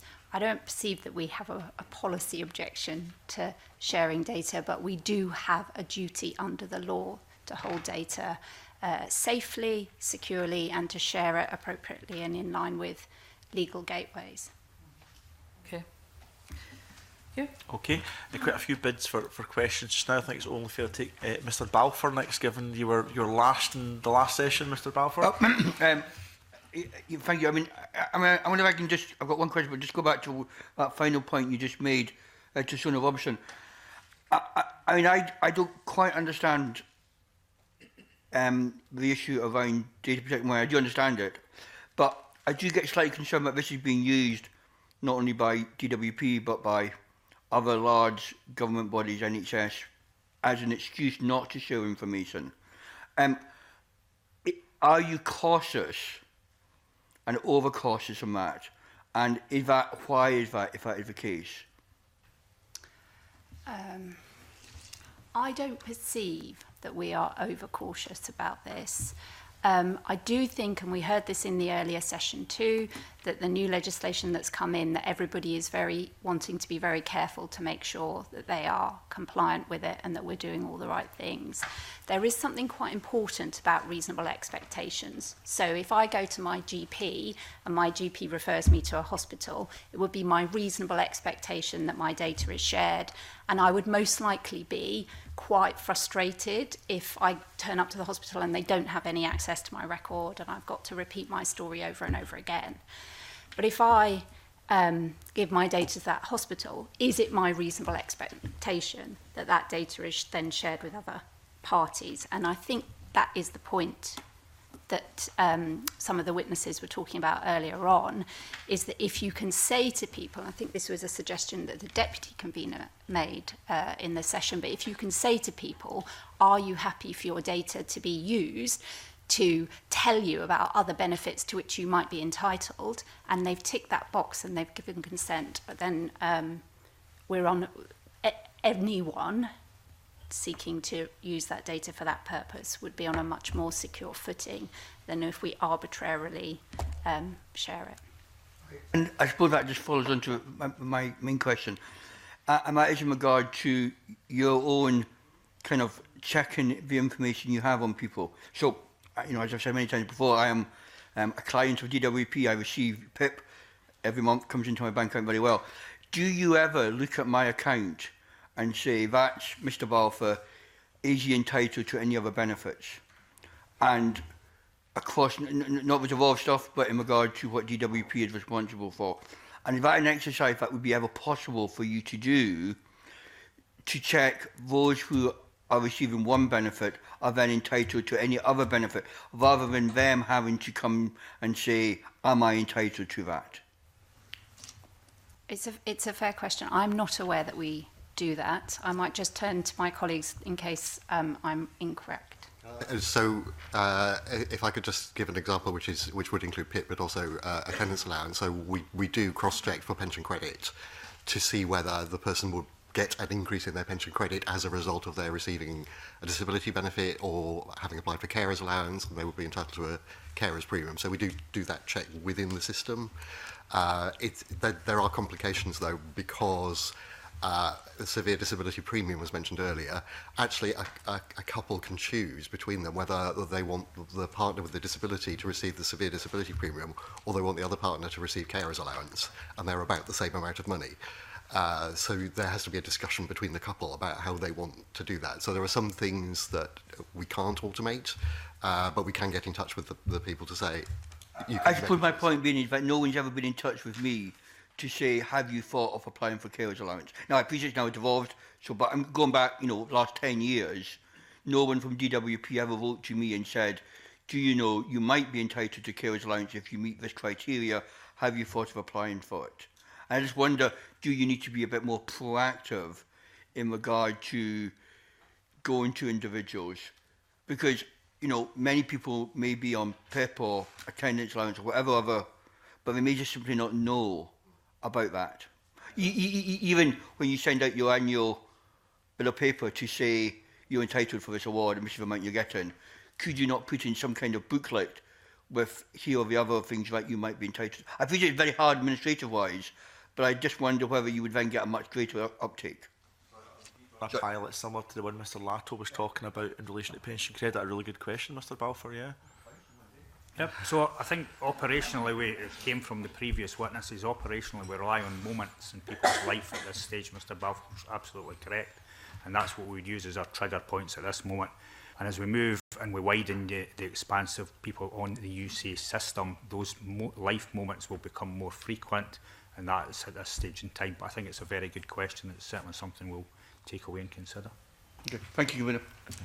Any additional comments on that before we bring in more MSPs? Only to remove my pension hat and put my devolution hat on for a moment. Of course, there is the opportunity, because both the disability benefits and the carers benefits will be replaced in Scotland. There is the opportunity for... Anyway, I just say that. And we can ask that question next week to the Cabinet Secretary when they're in as well, absolutely. Deputy Convener? Yes, I just wanted to ask Kate, since you see where I was going with this, and thank you for that reply. So my question is, can that happen? Can you make this happen then? It seems So how do we make it happen? Because it seems to me it might solve some of these problems that people are arguing over. Because you heard what I also said, is our experience not just in public agencies but public institutions are closing down of sharing information at most basic level because of either confusion or fear of what might happen if they do this. So can that happen? Can we just make that process the beginning when people are asked to data share? Can you do it?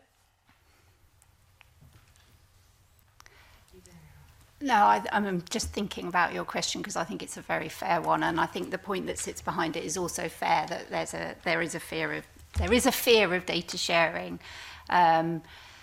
Could it happen feasibly? I'm sure it could.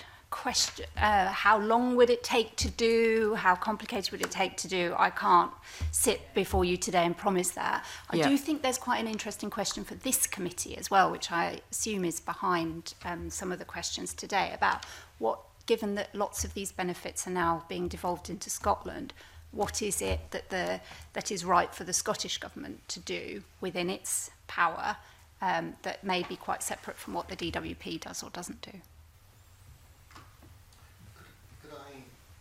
Just to give an example from some time ago, in question of purposes of sharing data, we work on the Warm Home Discount Scheme, which I know is coming to Scotland, to data match between pension credit and the energy suppliers' customer records, so that they can generate £140 discount each year for people's electricity bills. And we actually took primary legislation to do that. We do that without the consent of the pensioner. We do very occasionally get complaints about that, but normally we get letters saying thank you very much for it.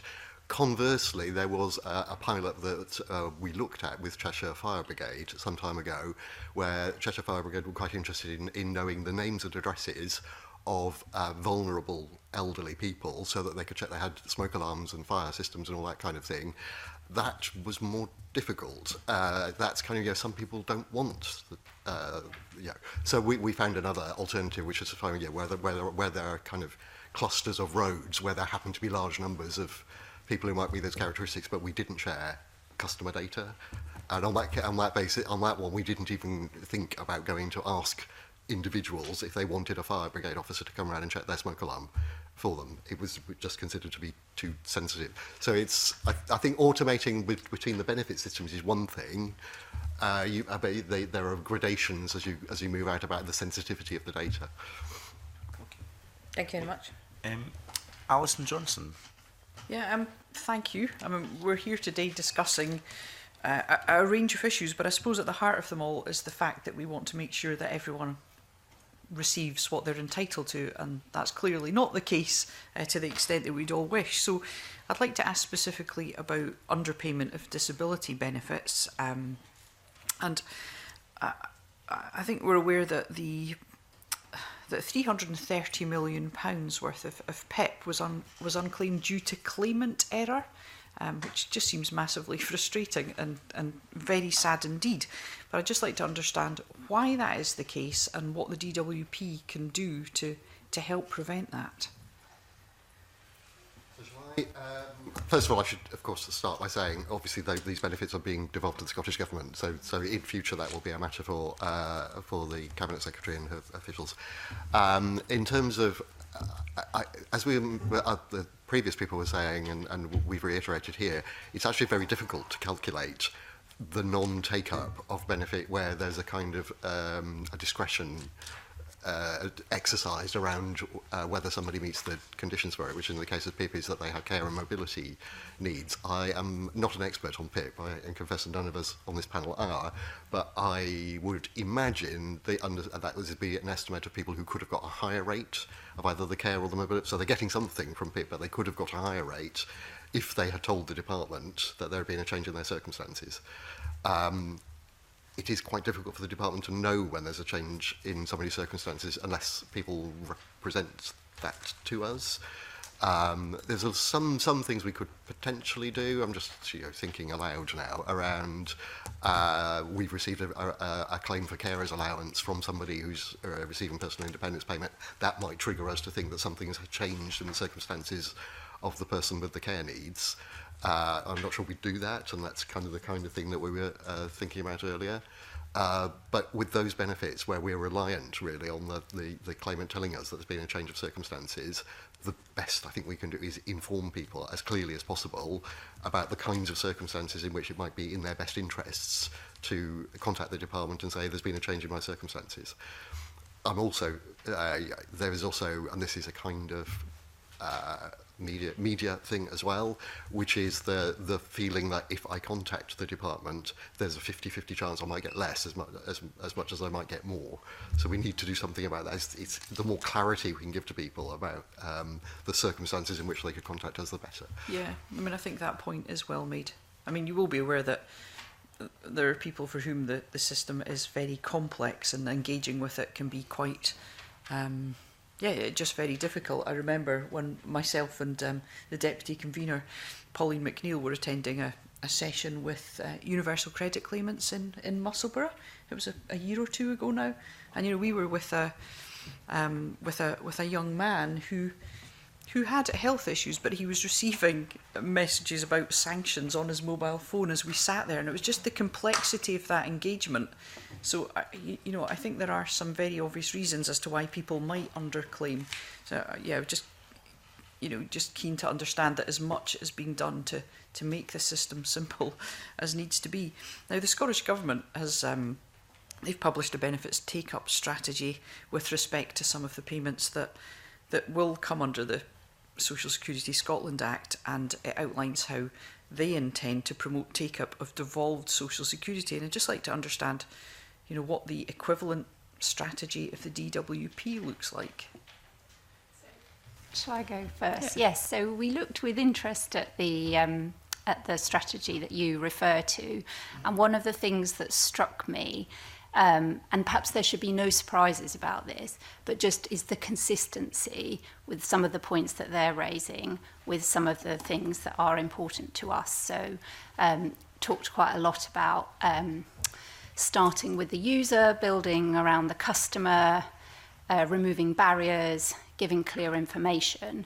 And I think those are all things that we would say we wholeheartedly support, and we're seeking to build into the benefits that we're designing. We don't have an equivalent written strategy, which is perhaps your question, but I think the thing that struck me when I read the strategy is the number of common threads about the things that the Scottish Government is seeking to achieve that we would also support. I am somewhat surprised to learn that you don't have a written strategy. Is that something that you would like to change? I mean, it just seems to me that if it's not implicitly part of...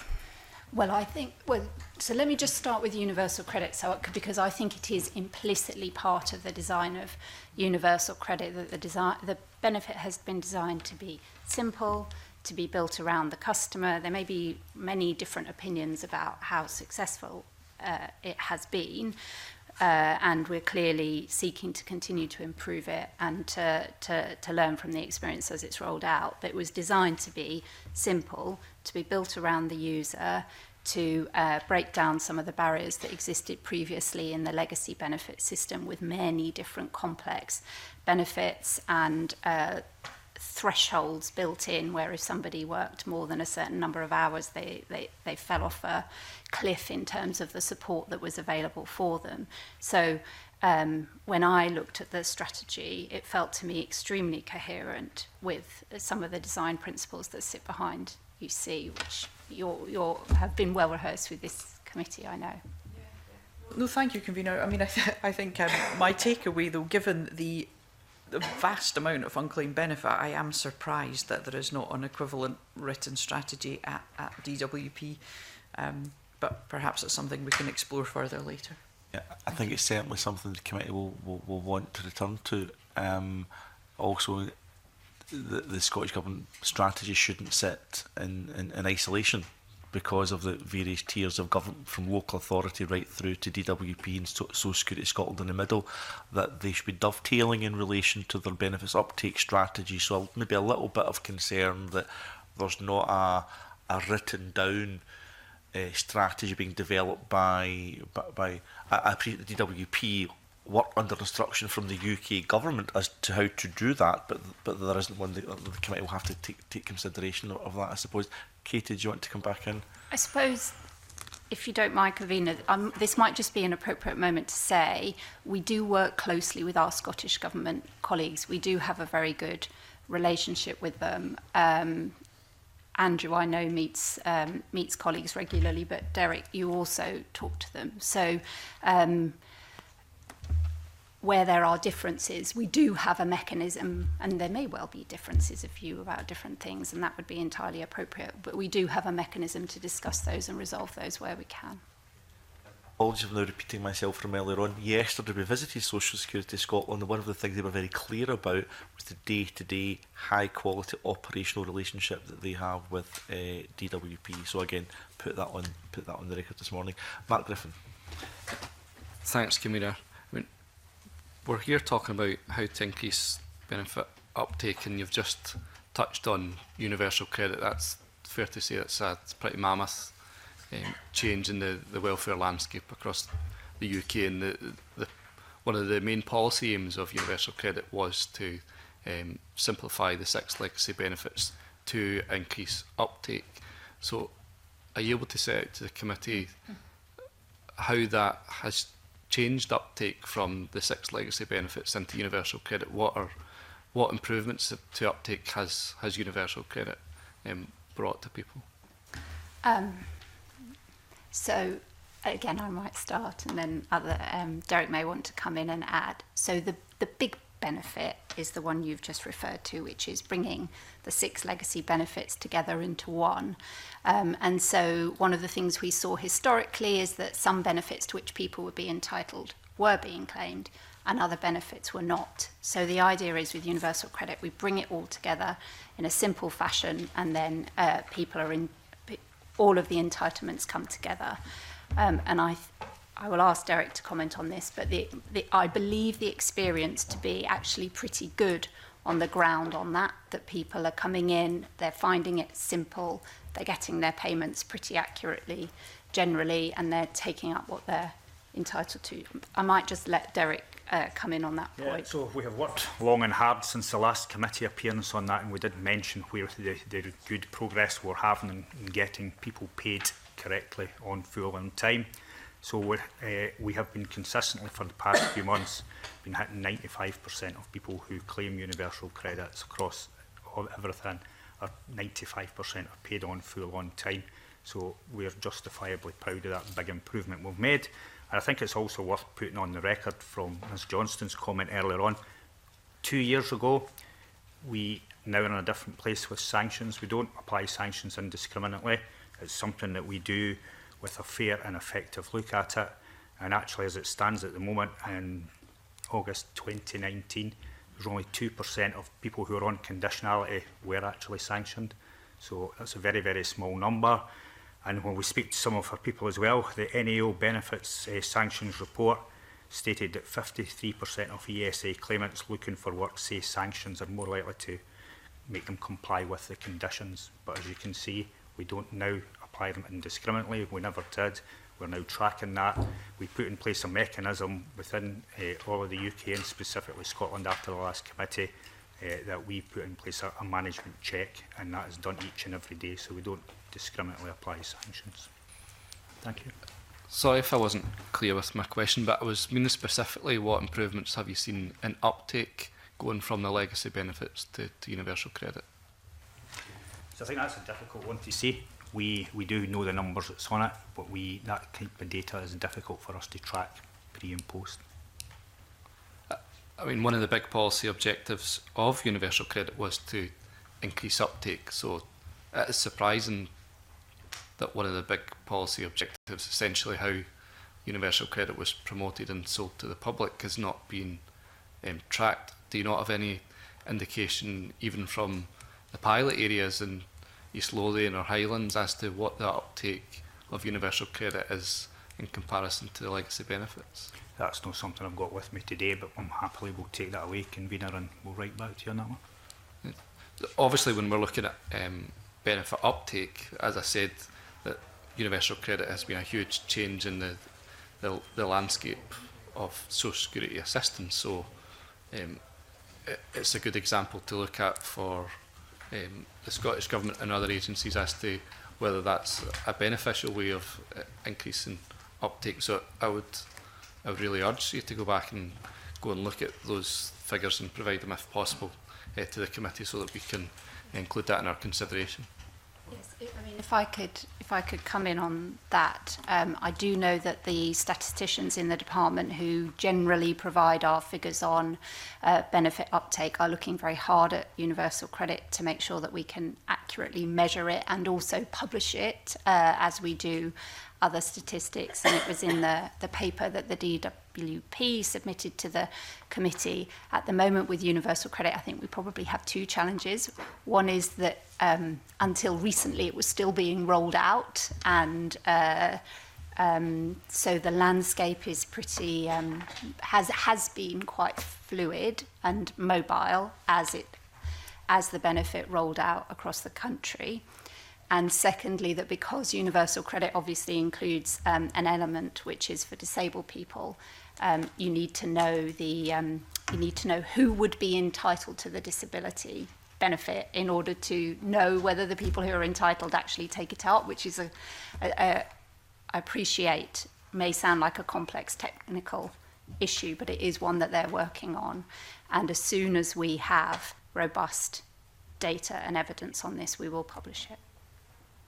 I think that's very helpful, not just for universal credit, but particularly for the entitlements and benefits that are coming to the Scottish Government and Scottish Parliament, because any low levels of uptake will have an impact on the block grant transfer from the UK Government to the Scottish Government, because if there was a poor performance by the UK Government for uptaking reserve benefits that are then devolved, any additional uptake at that point will have to be funded out of, understandably, Scottish Government resources, but the block grant transfer is based on a low uptake and potentially poor performance at a UK level. So it's quite important for our committee, I think, to get some more detailed information in relation to that. That would be very helpful. Okay, we'll move to the next line of questioning. Alistair Allen. Thanks very much, Convener. You were listening, you said, to the last panel. When we were questioning the last panel about what could be done to provide a more seamless experience for people claiming benefits, it was interesting we got the advice that the Scottish Government should focus its attentions on local authorities, because we, to paraphrase, might wait a long time for the DWP and for the UK Government to provide some of the change that was needed. I wondered if you have a response to that. Well, it's not for me to tell the Scottish Government what to focus on, but I do think that the benefits coming in that are being devolved are an opportunity, and it will be interesting to see how those are developed. I don't necessarily recognise a caricature of the DWP being, closed and not very helpful, but I recognise that data sharing can be a barrier, and that it can be simpler and easier within one organisation rather than across boundaries. To add to that, or no? I mean, it's just about the data sharing agreements. I think it's, as Katie previously mentioned, the legal gateway would be the best opportunity to get a successful outcome, in my view. Okay. Obviously, the concern that I'm sure we all share is to make sure that people don't fall through the cracks between different systems. So, again, are there concrete examples of things that you can see being improved or developed in terms of data sharing? I'm thinking particularly of people being referred on by the DWP to Scottish benefits. Is there anything that you can see changing or being developed there to avoid these problems? I think that's more about the operational forum that we mentioned earlier on. So we have the most senior people meet regularly, and there's a Scottish meeting between Social Security Scotland and DWP, and that's the opportunity for us to understand and share that types of information. Very strong relationships there thus far, I would see that being continuation with strong partnership working where we put things on the table. I can only add to that obviously you will take a different view, but that was not the tenor of the evidence that we received in the last session. So I'm just curious to know whether you have any comment on it. That there seemed to be quite a lot of concern expressed in the last session about the lack of the kind of both data sharing and also the lack of the referring on. I mean, is that a criticism that you recognise? Certainly, it's not something I would recognise. Where there is a legal protocol to do that, we will most certainly do that, and where we can, we will work with Scottish Government, and has been recognised before with the things that we've passed over, and we've shared the data.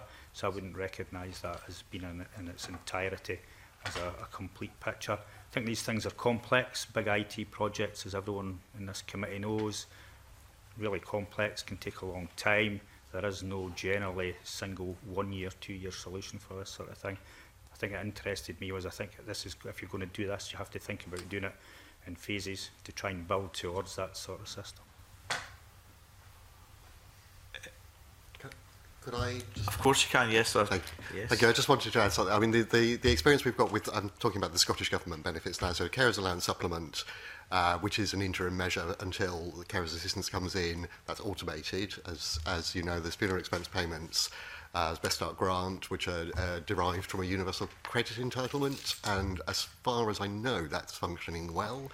There will be the Job Start payment, which is a completely new Scottish payment, and we're looking now at how we deal with that with our work coaches, potentially quite useful tool for work coaches in Scotland to use. And then the one that we're gearing up for now is the replacement of disability living allowance for children later in the year, where one of the things around the joint commitment for both governments to a safe and secure transition is that DWP is not going to turn anything off until the Scottish Government is in a position to turn things on. And that also includes the derived entitlements. So the parents of the child may be entitled to carers allowance, which at the moment we are delivering on behalf of the Scottish Minister. So we're working very closely, and there could be premiums in means-tested DWP benefits as well. So we're working very, very closely with the Scottish Government at all levels, legislative and data sharing and operational, just to make sure that people in Scotland receive the service that they need to receive. Okay, Paul McNeill. It was just a supplementary to Derek's point about big IT projects. But I just wondered if you would accept it's time to build in to the whole concept of building big IT projects, that people do want the system to take into account that it should be. I was wondering if you could put on the record that you would accept that in future, I understand very little about IT projects, but just as a layperson, we need to build something into future IT projects, surely, that make it better for people to get their benefits. It's a fair comment, Deputy Convener. I think that's something that we would aspire to do. We put, rightly so, as do Scottish Government, we put the citizen at the heart of everything we're trying to do. And yes, it's something that's a... Thank you very much. Okay, Keith Brown. Thanks, Convener, and thanks to the witnesses. Obviously, this session is about benefit take-up, and I'm just struck by the irony that the example given at the start of this session and in the previous session was how you can increase take-up through the elimination of another entitlement, over 75s TV licences. However, we've heard, I think in response to Alison Johnson's question, that there's no written strategy for increasing benefit take-up, and in response to Mark Griffin's question, that there's no way of tracking whether there's been an increased take-up in the previous benefits that preceded universal credit, which Alison was surprised. I'm kind of appalled at, to be honest. But the third leg to that would be the comments around not knowing and how it's difficult to know the level of non-take-up, if you like, and also the reasons for that. So I'm just interested to know what, if any, research has been done by either the UK government or the DWP to try and understand it. I understand the point that it might be difficult for systems to tell you what the lack of take-up is for various reasons, especially discretionary benefits. But surely the way to plug that gap or understanding would be through research. So just to understand what kind of research has been done. So shall I answer this question? Just to be clear and responsible, you picked up my response to Mark Griffin.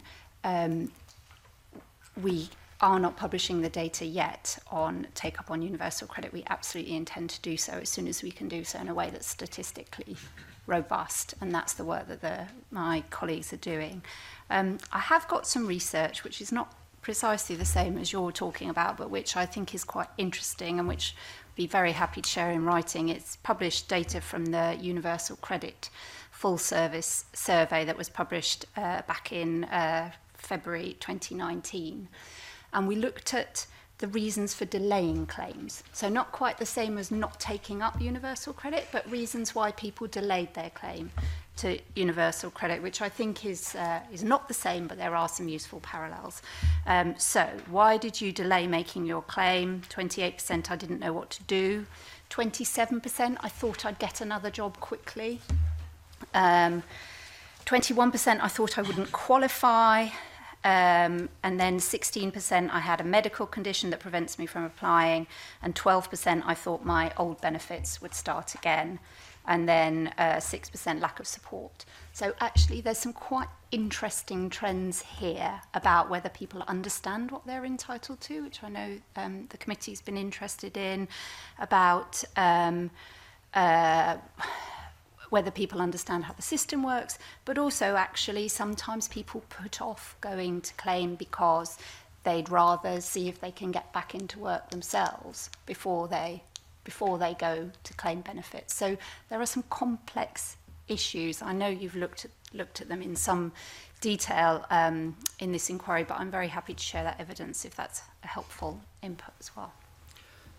That would be useful, because delay is part of the lack of take-up. But I suppose it's really to get a better understanding. We had, in previous sessions, discussion about cultural barriers, so people feeling that benefits were something they weren't really entitled to. But there's also the barriers of people feeling the system is just impossible to navigate their way through. And it would be, I think, pretty fundamental to DWP and the UK government, given the resources that are expended on social security, to have an understanding as to why it's not achieving the aims that it's trying to achieve. So just researching the level of non-take-up and the reasons for it, I think it's pretty fundamental. And I think the previous discussion we had, we've been told there's been no research carried out in the last at least 10 years, although the example you've given might be an exception to that. I suppose my last question is just, we heard in the last session just before this one, that there was a power written in, or an obligation written to the Scottish legislation that required Scottish ministers to maximise take-up of benefit. I'm paraphrasing if that's not exactly what that said. Is there a counterpart in any UK legislation to that obligation? Andrew, do you want to answer that one? There certainly isn't a direct counterpart. I mean, there's the general principle of public law that we need to inform people about their entitlements. There certainly isn't a measurable there is nothing that says the Minister must report to Parliament regularly about whether we have achieved 100% take-up of benefit X, Y or Z. That doesn't exist in UK legislation. Part of the reason it actually is to do with the fact that how would you demonstrate it? But presumably the Scottish Government will find a way of demonstrating. It might be an idea. But Indeed. So could I just say one thing on research, which I think is in another area that I'm responsible for, which is attendance allowance. We're looking in the context of social care reform in England at not specifically at the benefit system, but how do people cater for their care needs and remain independent in their own homes at the same time? And to what extent does the social care system provide them with the assistance to do that? To what extent does the benefit system do that? For example, attendance allowance. And we're also looking at how those benefits interact with pre-personal care in Scotland. That will obviously become a matter for Scottish ministers from 1st of April, but I thought I would mention that we are doing research in that sort of area as well. Can I just follow up on a little bit of that, and then we bring the Deputy Convener back in? I think Mr Latto spoke about where there's no statutory duty on the UK government and their consequently on DWP to have that benefits uptake strategy and a strategy to maximise benefits where possible. Mr Latto, you mentioned a need to inform. Can you just explain a little bit more about what you mean about a need to inform? There's a general obligation on public bodies to inform people about the entitlements that they have. So we have an obligation to do that. And I should say we do report through the annual accounts and occasionally audited to the National Audit Office on how we administer the benefit system, basically. So there are means of the Public Accounts Committee in the UK Parliament holding DWP's accounting officer and ministers to account for the way that we deliver the services that we are obliged by law to deliver.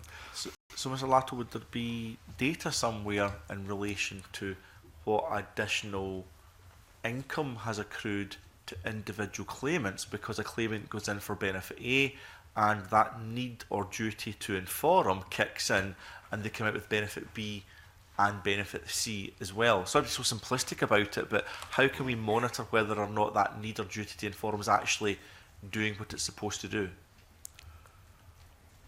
My sense is that the best answer to that will come through the statistical work that I've talked about, and then maybe together with some more detailed research, like the research I've just talked about delays. I suspect the truth is that our work coaches are day in, day out, finding somebody sitting in front of them and saying, oh, had you thought that you might also be entitled to another benefit? And we're just not collecting that in a systematic fashion. I think that's very helpful because that was absolutely going to be my next point. I should clarify, because I'm now going to mention yesterday's visit again. We didn't go to Social Security Scotland, we went to the Scottish Government delivery team who work with Social Security Scotland, where it's Victoria Key, and we were meeting the key delivery leaders there. But again, during that conversation, we've heard it before about the good working relationship between DWP and Scottish Government and Social Security Scotland. And during that conversation, it was clear that there was an understanding that work coaches in Job Centre Plus would hopefully, and they'd be willing to, not just inform claimants of reserve benefits, but also signpost to devolved entitlements that may also be there as well, which is very, very positive, and will certainly be ensuring that Social Security Scotland does likewise when people engage with that agency in relation to entitlement to reserve benefits, and that's the seamless way you'd hope it would work. So in relation to work coaches, what training are they getting, or would you intend to give them to make sure that this dynamic system, which is entering a period of dramatic change, that they're up to speed with that, so they can give that appropriate information? And then we have heard in the past about strains on the amount of staff within job centres from PCS, quite significant concerns put on the record at this committee before. So not just that they'll be informed enough to convey that quality information back to clients, but also that they'll have the time to do that in an empathetic and effective way. As we move to more digitalised caseload, you see caseloads growing and growing, and as we start to do that, that actually creates more frontline time for our people in the job centres.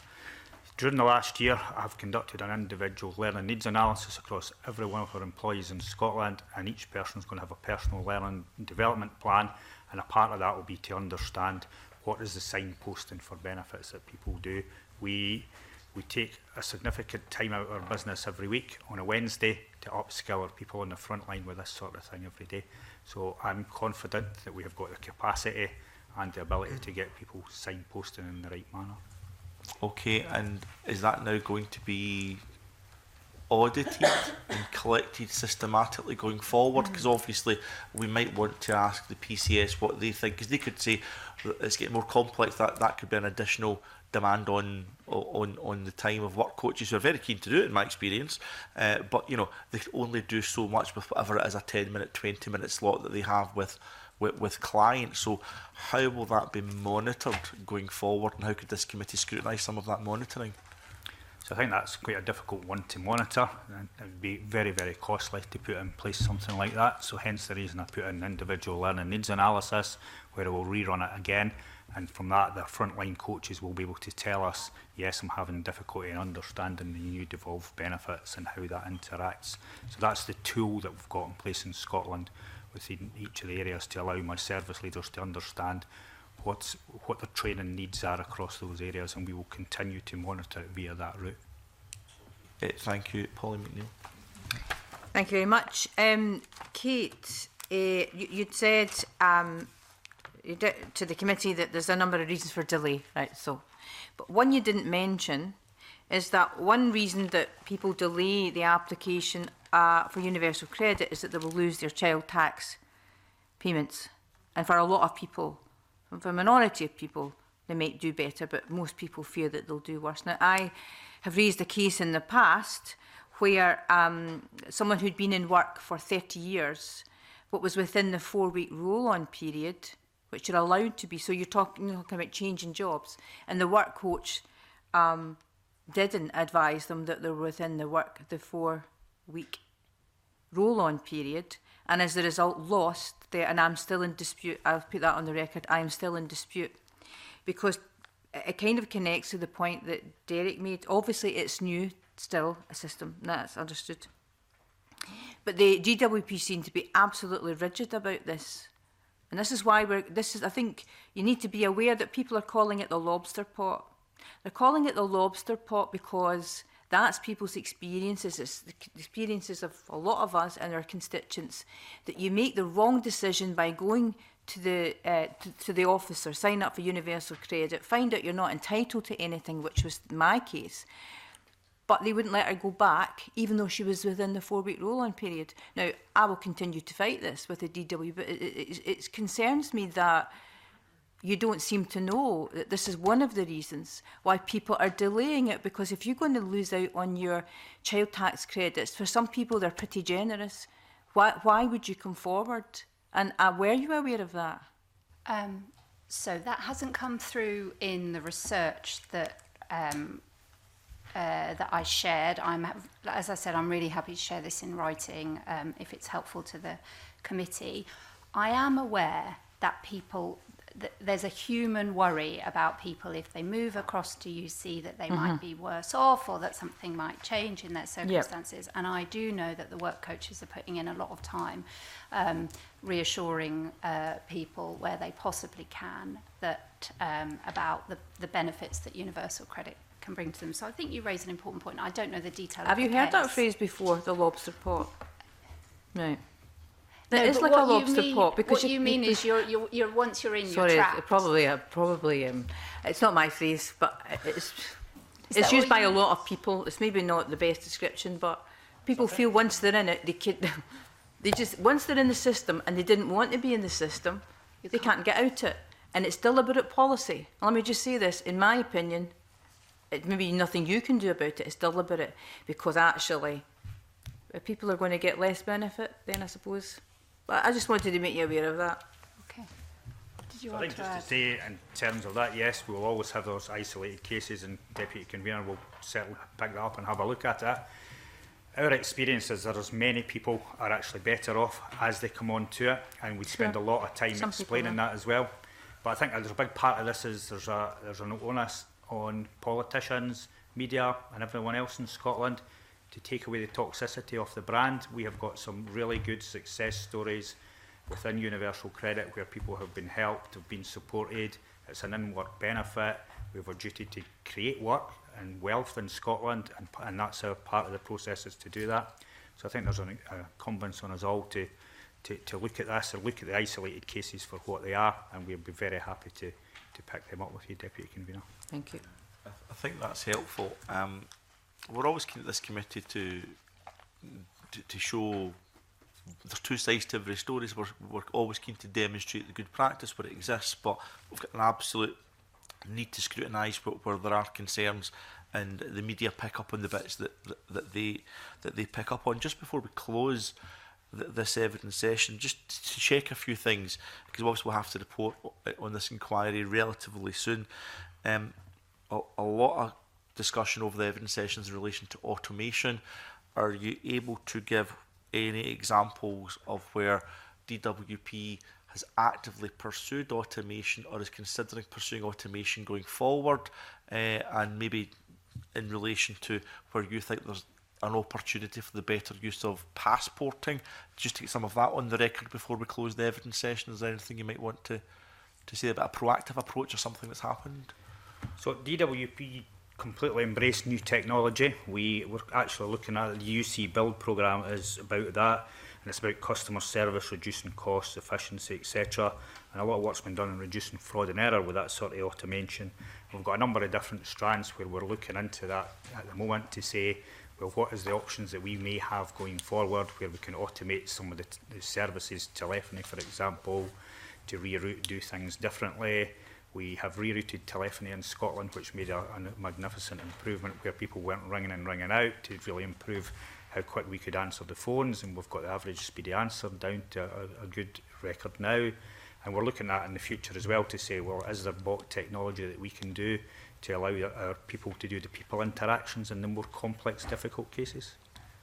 Okay, I'm not sure that's quite what I meant by automation. That's about how you use automation to more efficiently have the behind-the-scenes aspects of DWP to then improve service delivery. But okay, I see what you're saying. But is there any kind of policy thoughts you've had about how to use IT and automation to maximise benefit uptake rather than more efficiently deliver the system? So I could just give two examples. I mentioned the Warm Home Discount Scheme earlier, which is kind of where we work with the energy companies to generate basically a passported entitlement.